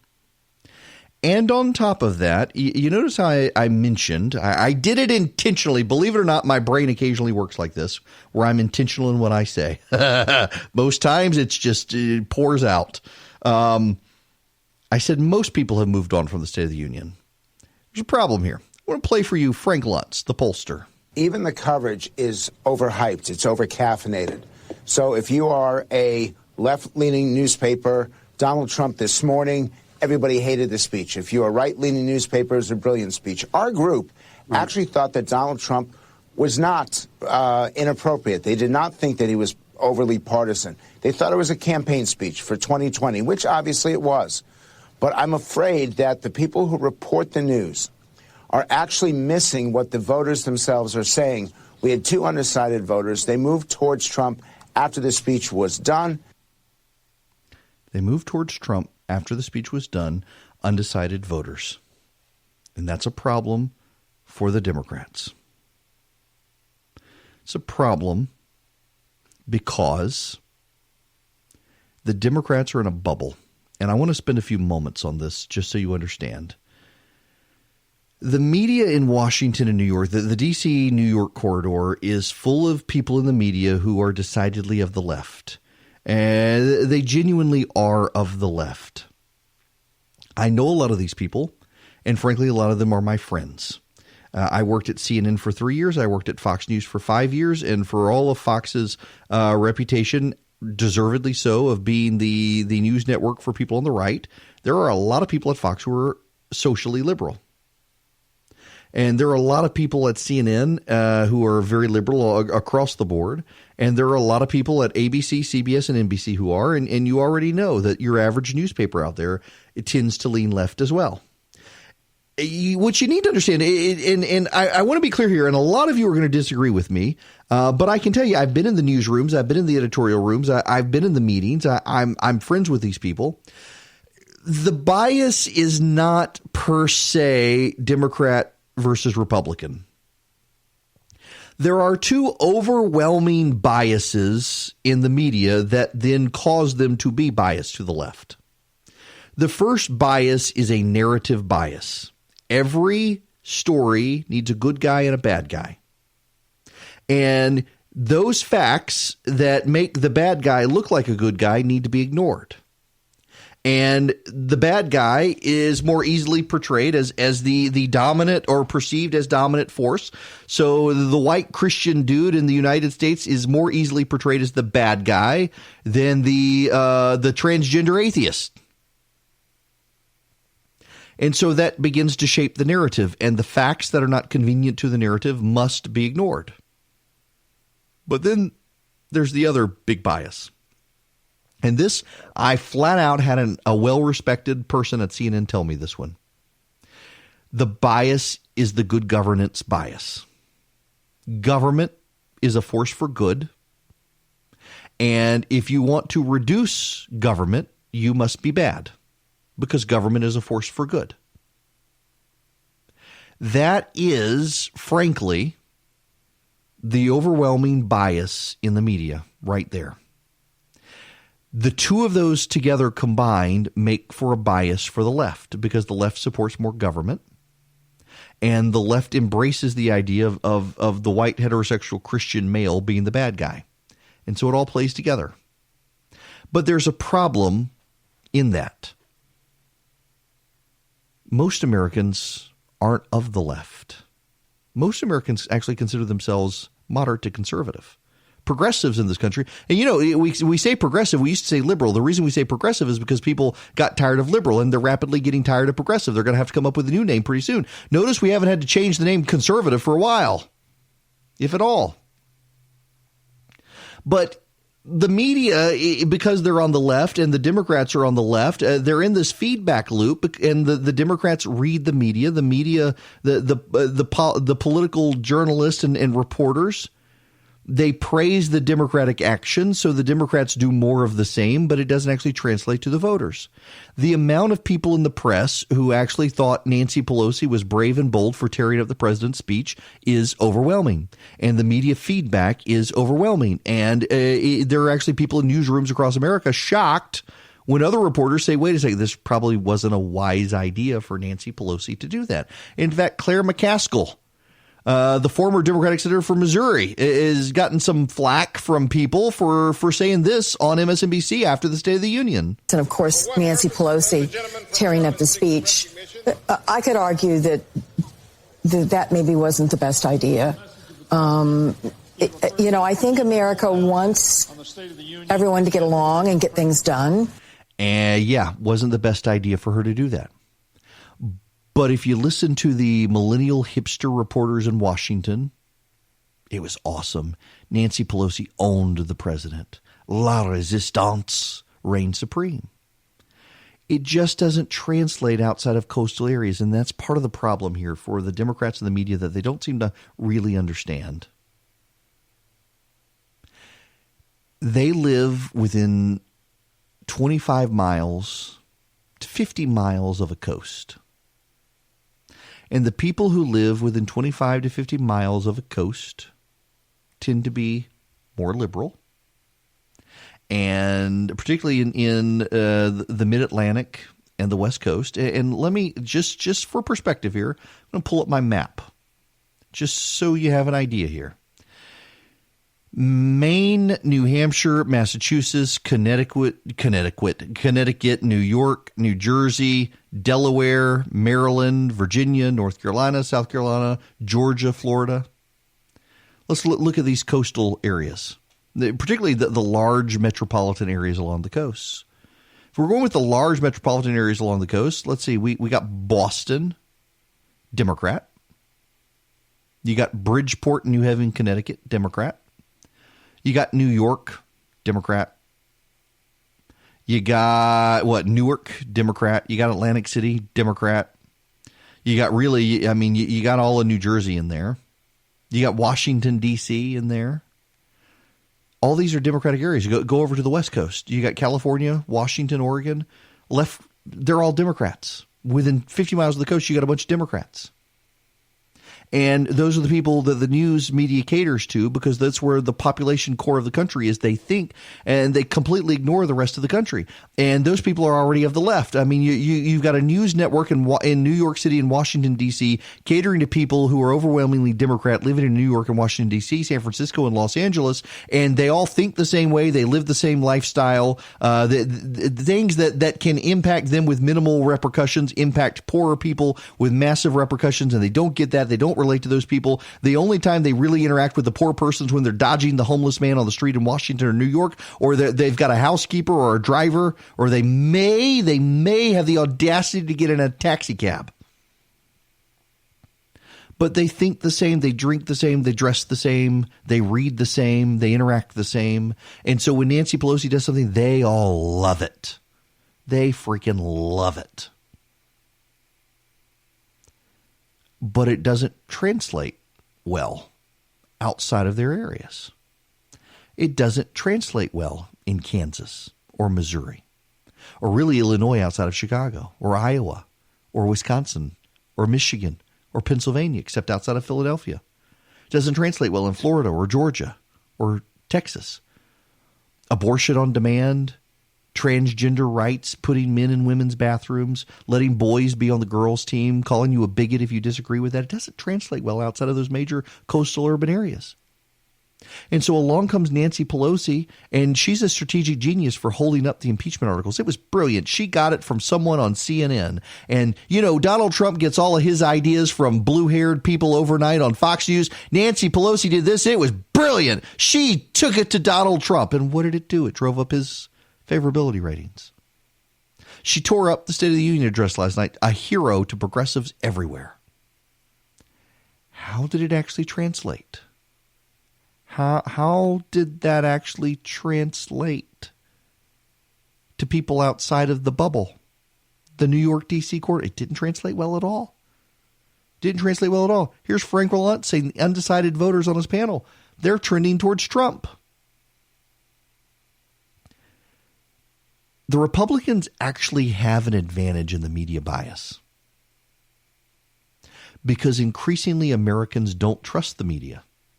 They don't trust the press. I'm in this weird situation now where I, as a conservative, sometimes have to tell my conservative listeners, you know what, this story is actually true. And I know it's true because someone in the Trump administration who I trust told me it's true because you don't want to believe the story.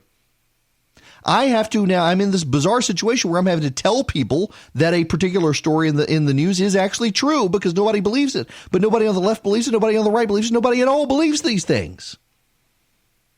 And so when the media comes out and attacks the president of the United States, by and large, most people don't believe it anyway. But progressives do because it scratches their itch to hate the president. And it scratches their itch that they say all the time, facts tend to be progressive these days. They say things like this. It's not true. But they believe it. It makes them feel good. They feel smugly superior to the rest of us. And the media is part of that bubble, and the media echoes it, the media amplifies it, and so they go off and they do these crazy things like Nancy Pelosi tearing up the speech. They rush headlong into impeachment without calling witnesses. They blow the whole thing up. They take bizarre positions on transgenderism, and you've got in Florida now Democratic politicians who have pestered Fifth Third Bank and Wells Fargo to stop paying for poor kids' educations because, horror of horror, some of these poor kids may want to go to a Christian school. And the Democrats think that's great, and the Democrats think that's right. How does that actually play with people who already don't trust the media and don't trust the Democrats and are socially conservative? It doesn't play well at all. And so the Democrats are in this feedback loop where everyone they listen to in the bubble tells them they're grand, glorious, strategic thinkers, brilliant, and going to win. And then they lose.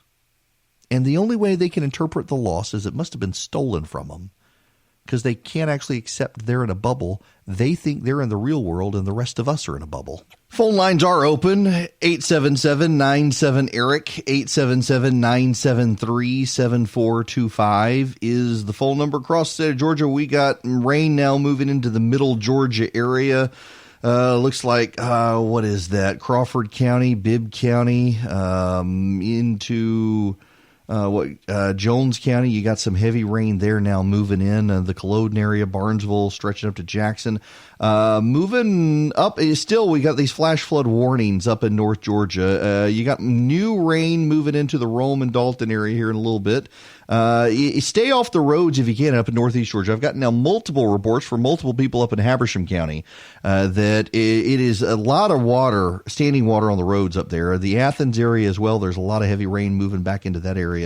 And in middle and south Georgia, you got bands of strong storms that are starting to come through. Down in the Albany area, it hadn't quite crossed over yet, but if you're in the Bainbridge area in Albany, you're going to start seeing rain coming through here in just a little bit. Some very, very heavy showers moving into South Georgia now as well. Okay, now I want to get to the story from Daily Signal because it goes into something a little bit more. Swiss Air. Swiss Air has decided to stop using Lauterbach, which is one of their high-end sweet suppliers. Johann Lauterbach is a Christian. And so Swiss Air has decided that they are going to stop using Lauterbach to supply chocolates and treats on their planes because they are afraid that it would offend gay rights activists and make people feel uncomfortable because he's pro-life. The owner of the company is pro-life. It's actually kind of silly when you think about it, that Swiss Air is going to cancel a contract with a chocolate company because it turns out that the owner of the company is an Orthodox Bible-believing Christian. Now, when I say Orthodox, understand I'm not talking about the Orthodox Church. I'm talking about Orthodox Christianity. It means something different, little o, not capital O. But before you say, well, that's not going to happen here, consider in Florida, I mentioned this the other day, a member of the Florida legislature, a progressive Democrat who is gay in the Florida legislature, is using his power as a member of the Florida legislature to harass Wells Fargo and Fifth Third Bank. And those companies are now caving to this gay rights activist, one member of the Florida legislature. Georgia, Florida, and a bunch of other states have opportunity scholarships where you can give money into a fund and then get a tax credit. And so if you give $1,000 in Georgia, let me deal with the Georgia one. You give $1,000 in a tax credit in Georgia. Then you get $1,000 to this opportunity scholarship fund in Georgia. You get $1,000 tax credit from the state. You don't have to pay $1,000 in taxes because you gave it to this fund. And there are 13,000 kids in the state of Georgia who use money out of this opportunity scholarship fund to go to private schools. Florida has something similar, and major corporations give in Florida, Fifth Third Bank and Wells Fargo. But 83 of the schools that participate in the program are Christian schools. And so now Wells Fargo and Fifth Third Bank are not going to participate in the scholarship anymore because Christians might take advantage of the scholarship money. Yeah, I got to deviate, as I always do, from everything I wanted to talk about because I've had a bunch of friends send me this New York Times story with Henry Louis Gates Jr. You know, he's the Harvard professor at the beer summit, Obama. He was at his home. And he was arrested by a police officer in Cambridge who didn't know him, and it was racist calls. The president defended him, said it was a stupid arrest. It was a stupid arrest. It was at his home, but the police officer didn't know that. He had gotten a 911 phone call that there were two black men had broken into a home with suitcases. It is, as Louis Gates is saying in this New York Times story, that he did not realize that is part of a legitimate burglary profile is you have black men who show up at a house in his area with suitcases, empty suitcases. They go in and fill stuff up, and it looks like, well, they're just coming home from a trip or they're just leaving for a trip. The police officer had no idea, so they met. Sergeant Crowley was the guy's name. But so here's what's funny about it. Henry Louis Gates says, I didn't get the vibe from Sergeant Crowley that he's a racist. We were called into the Oval Office. I said to the president, Mr. President, we had a great conversation in the library. And he says, it sounds like it's all settled. The actual beer summit was us doing small talk. And the reason this is the funny part here. The reason Joe Biden was there is that the Cambridge Police Department had insisted that because there were going to be 2 black guys at the table, they wanted 2 white guys at the table. They had sent somebody involved in the Cambridge police structure to be there. As we were walking out to the Rose Garden, somehow that guy got pushed aside and Joe Biden jumped in the line. That's what nobody ever figured out. Why is Biden at the table? He was there to be the second white guy. Now, Henry Louis Gates, you should understand, he's a Mike Bloomberg supporter. Bloomberg, I tell you, Bloomberg and the Democrats, I suspect there is going to be a serious fight that happens here, and I want to explain to you what is going on. Let's see where the Democratic nominations stand up right now. Joe Biden is at 27%. Sanders, this is the Real Clear Politics polling average. Biden is starting to go down. Sanders had gone up, but he's starting to go down. Bloomberg is skyrocketing. Buttigieg has collapsed. Elizabeth Warren is in free fall. But what about the actual delegate counts? Well, it turns out that Bernie Sanders is now in the lead in Iowa, along with the popular vote. He's got the delegate count. Well, actually, he's tied in the delegate count. So, I've explained to you before. I don't want to explain it again because it hurts my head and it's a stupid system. But in Iowa, you've got a first round and a second round. You're assigned percentages. Those percentages then award you delegates. Bernie Sanders had originally, he got 42,672 votes, and Pete Buttigieg 36,718 votes. They're tied for the number of delegates right now. 96% of the vote has now been counted. Joe Biden is going to leave Iowa with 0 delegates. Elizabeth Warren will leave with 5 delegates, and then Buttigieg and Sanders tied. Joe Biden is now in free fall. In New Hampshire, though, in the polling averages, Biden is at 17%, Sanders at 25%, Buttigieg at 15%. But in the tracking polls that have just come out, Buttigieg is trending upwards, and Joe Biden is in free fall there in South Carolina. Joe Biden may not have any money left to get him to South Carolina in a couple of weeks to continue on as the Democratic nominee. Meanwhile, Mike Bloomberg is not on any of these ballots. Bloomberg is spending a ton of money in Super Tuesday states and beyond, and not all of the Super Tuesday states, but most of them, spending a ton of money to not only get on the ballot, but get his name up there, and it's working for him. Nationally, Bloomberg is now in 4th place in the polling, and Pete Buttigieg has fallen. Pete Buttigieg is getting a bounce headed into New Hampshire from doing so well in Iowa. The problem for Buttigieg, though, is that he's not well liked among millennials, and millennials are turning out in mass for Bernie Sanders. And James Carville and Democrats out there are in absolute meltdown over the idea that Bernie Sanders could be the Democratic nominee, because here is the reality. As much as Democrats want to tell themselves, and you're already starting to hear it, you're already starting to hear it. What you're starting to hear are Democrats say, this could be our 2016, this could be our 2016, this could be our 2016. The problem is that the data doesn't actually work out. The New York Times has a very interesting graph that shows that the Democratic Party has spectacularly lurched to the left. And as they've lurched to the left, they are doing worse and worse on the ballot nationwide. But this goes back to the bubble. they're all in such a bubble right now, the Democrats and the media together, that they don't even realize that they're in a bubble. I mean, they do not realize that they cannot function. They cannot process the fact that they are out to lunch, that they cannot process the fact that they are in a situation where the majority of Americans, including an increasing number of black Americans, don't like what the Democratic Party stands for. And Biden realizes this. I played this a little while ago. I want to play this clip again. Listen to what Biden is saying on Buttigieg and Sanders here. But if Senator Sanders is a nominee for the party, every Democrat in America up and down the ballot in blue states, red states, purple states, it's easy districts and competitive ones, every Democrat will have to carry the label Senator Sanders has chosen for himself. He calls him, and I don't criticize him, he calls himself a democratic socialist. Is he really saying that Obama-Biden administration was a failure? Pete, just say it out loud. I have great respect for Mayor Pete and his service to this nation.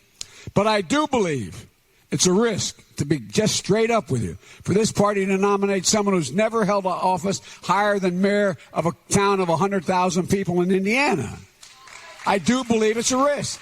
And a lot of other Democrats are probably going to wind up agreeing with that assessment, even if they don't give it to Joe Biden, and that's a Buttigieg problem. But this seeds the way for Bloomberg. The problem with Bloomberg, though, is that more and more stories come out. Do you know in New York City, charities were not allowed to feed homeless people? Mayor Bloomberg blocked charitable groups from feeding homeless people unless they could meet certain dietary requirements. They couldn't give the homeless people food unless it was healthy organic food. You want to give them a gift card to McDonald's so that they could have a meal? Not in Mayor Bloomberg's New York. Stories like that. The Democrats are so intent on beating Trump, and that's part of the problem here with their bubble. They're so intent on beating Donald Trump that they do not realize their own problems. They do not realize how out of touch they are with a lot of people. And that's actually going to matter as we head into the 2020 race. And again, this is why what Frank Luntz said about his panel mattered so much. The president and the State of the Union, we're all going to forget the State of the Union. Most people aren't even talking about the state. Maybe the last person in America talking about the State of the Union. We've even moved on from impeachment now. But the visuals from the State of the Union continue to matter. And the visuals matter when Democrats refuse to applaud a young black lady who's going to get an opportunity scholarship to go to a school. By the way, remember that I mentioned that earlier. You've got the young lady who is now, because of the president. Let me play this audio again. This is from the State of the Union address with the president talking about the opportunity scholarship. The next step forward in building an inclusive society is making sure that every young American gets a great education and the opportunity to achieve the American dream. Yet for too long, countless American children have been trapped in failing government schools. To rescue these students, 18 states have created school choice in the form of opportunity scholarships. The programs are so popular that tens of thousands of students remain on a waiting list. One of those students is Janiyah Davis, a fourth grader from Philadelphia. Janiyah. She would do anything to give her daughter a better future. But last year, that future was put further out of reach when Pennsylvania's governor vetoed legislation to expand school choice to 50,000 children. Janiyah and Stephanie are in the gallery. Stephanie, thank you so much for being here with your beautiful daughter. Thank you very much. But Janiyah, I have some good news for you, because I am pleased to inform you that your long wait is over. I can proudly announce tonight that an opportunity scholarship has become available. It's going to you, and you will soon be heading to the school of your choice. Now I call on Congress to give 1 million American children the same opportunity Janiyah has just received. Pass the Education Freedom Scholarships and Opportunities Act, because no parent should be forced to send their child to a failing government school. So the president says that Janiyah Davis, an opportunity scholarship has come available. Well, reporters went looking and said, well, this is odd.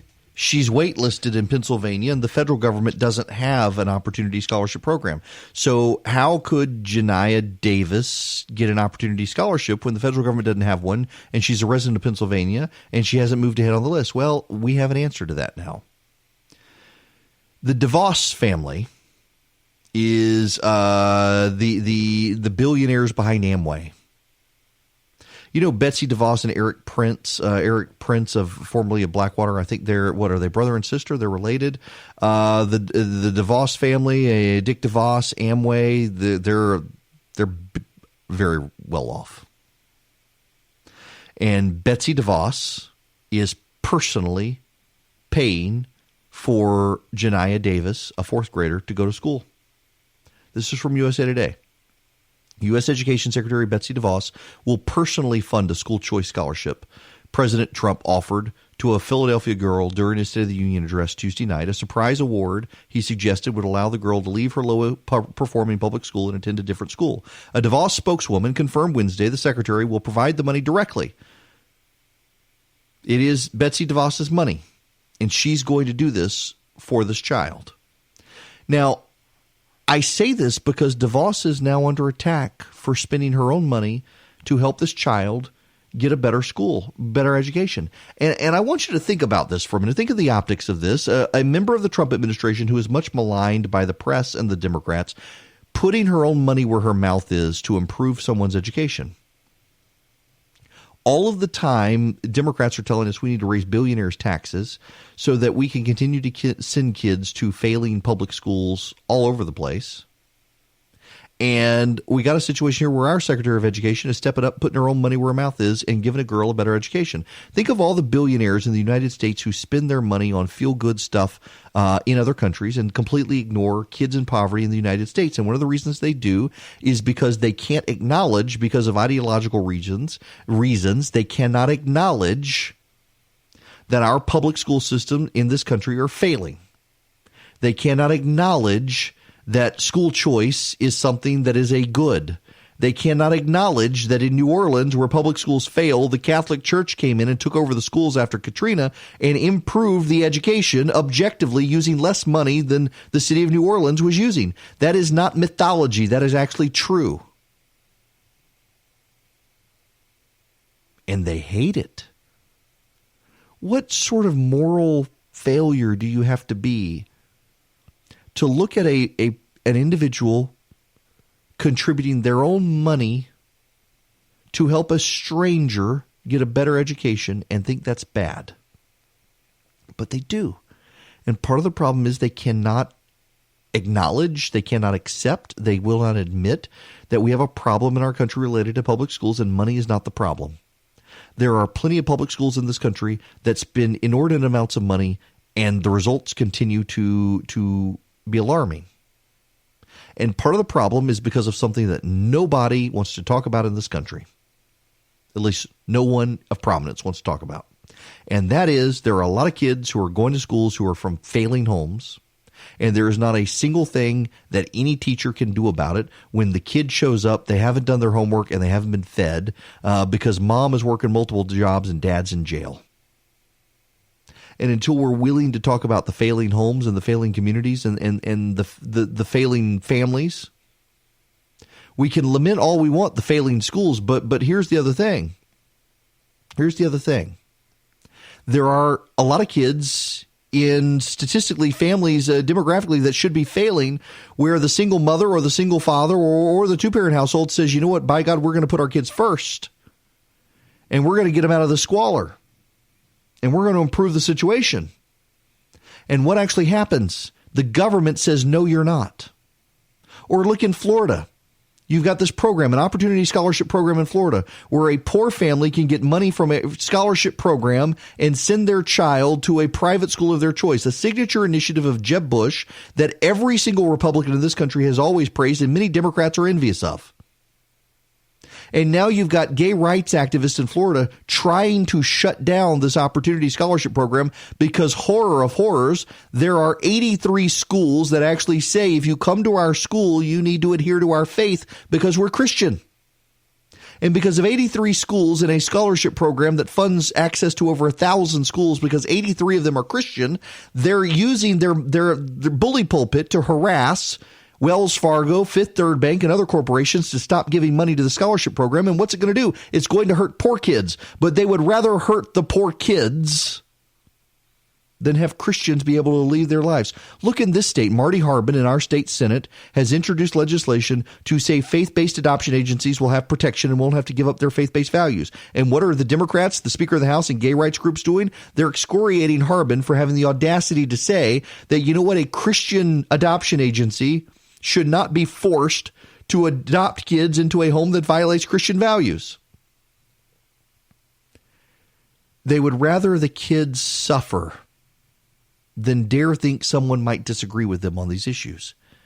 And again, I ultimately think these are the sorts of issues that hurt the Democrats when it comes to November. And they live in a bubble where everyone affirms what they're saying and says they're right. And so they can't even realize just how many people think they're wrong.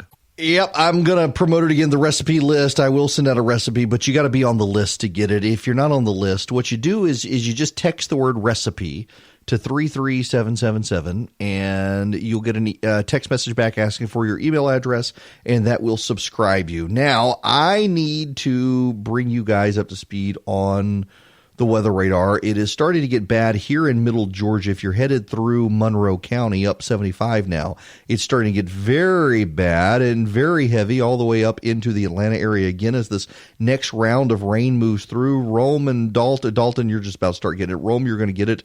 Up in the Clarksville area, some of you may be thinking it's about to clear out, but it's not. Athens as well. You got more heavy rain moving into your area. Right now, there are no severe thunderstorm warnings. I would not be surprised if in the middle Georgia area we get a severe thunderstorm warning soon out of this band of rain that's moving just north of Macon. And then there's more in the south. Unadilla, Vienna. Notice I said Vienna, not Vienna. Americus, all of these areas are starting to get more and more rain coming in. There's a severe thunderstorm warning in Phoenix City, Alabama, just across the state line from Columbus, Opelika, all that area, the Auburn area, it being impacted, and that's going to head into LaGrange, up 85 through Atlanta. It's going to be bad today. So stick here with this station, and we will be able to get you safe and sound and keep you dry as best we can. But thankfully, there are no tornado warnings right now across the state. They may come back. The really worst part of the rain, though, is in a line from Athens down to Jackson, Georgia. The Madison, Monticello, Jackson area, down to Forsyth, really, in North Macon. Very bad. In fact, if you're in northern Bibb County, where I am, in fact, I can look out my window in my studio. It's not raining, but it is pitch black to the north of us. So we got a mess of weather happening all over the state. And if you're south of me, if you're out in East Georgia as well, Vidalia and all, you're gonna be in a world of hurt later. Right now, you're good, though. Don't panic if you're out in the Vidalia area right now. Randomly, I saw the story. If you follow me, you should follow me on Instagram at EW Erickson. Everything is EW Erickson. Twitter, Facebook, YouTube, but Instagram is my favorite. It's where I'm not political. I just put up pictures. A couple of years ago, I got a telescope. And a great big telescope, 8-inch telescope, put it in the backyard. I can take beautiful pictures at 3 o'clock in the morning of all sorts of nebula and star clusters and the like. And there's a problem people are starting to complain about. Elon Musk and SpaceX has decided to send up 500 low-orbit satellites to do high-speed internet and other things. And they're screwing up pictures. They're screwing up telescopes. They're screwing up astronomy pictures because as the telescope comes through, they're shinier than they were expected to be. And because they're so shiny and reflecting sunlight and light from the planet, they're messing up the telescopes. And I'm going to have a problem with this as it screws up all my pictures for Instagram. I'll talk to you guys tomorrow.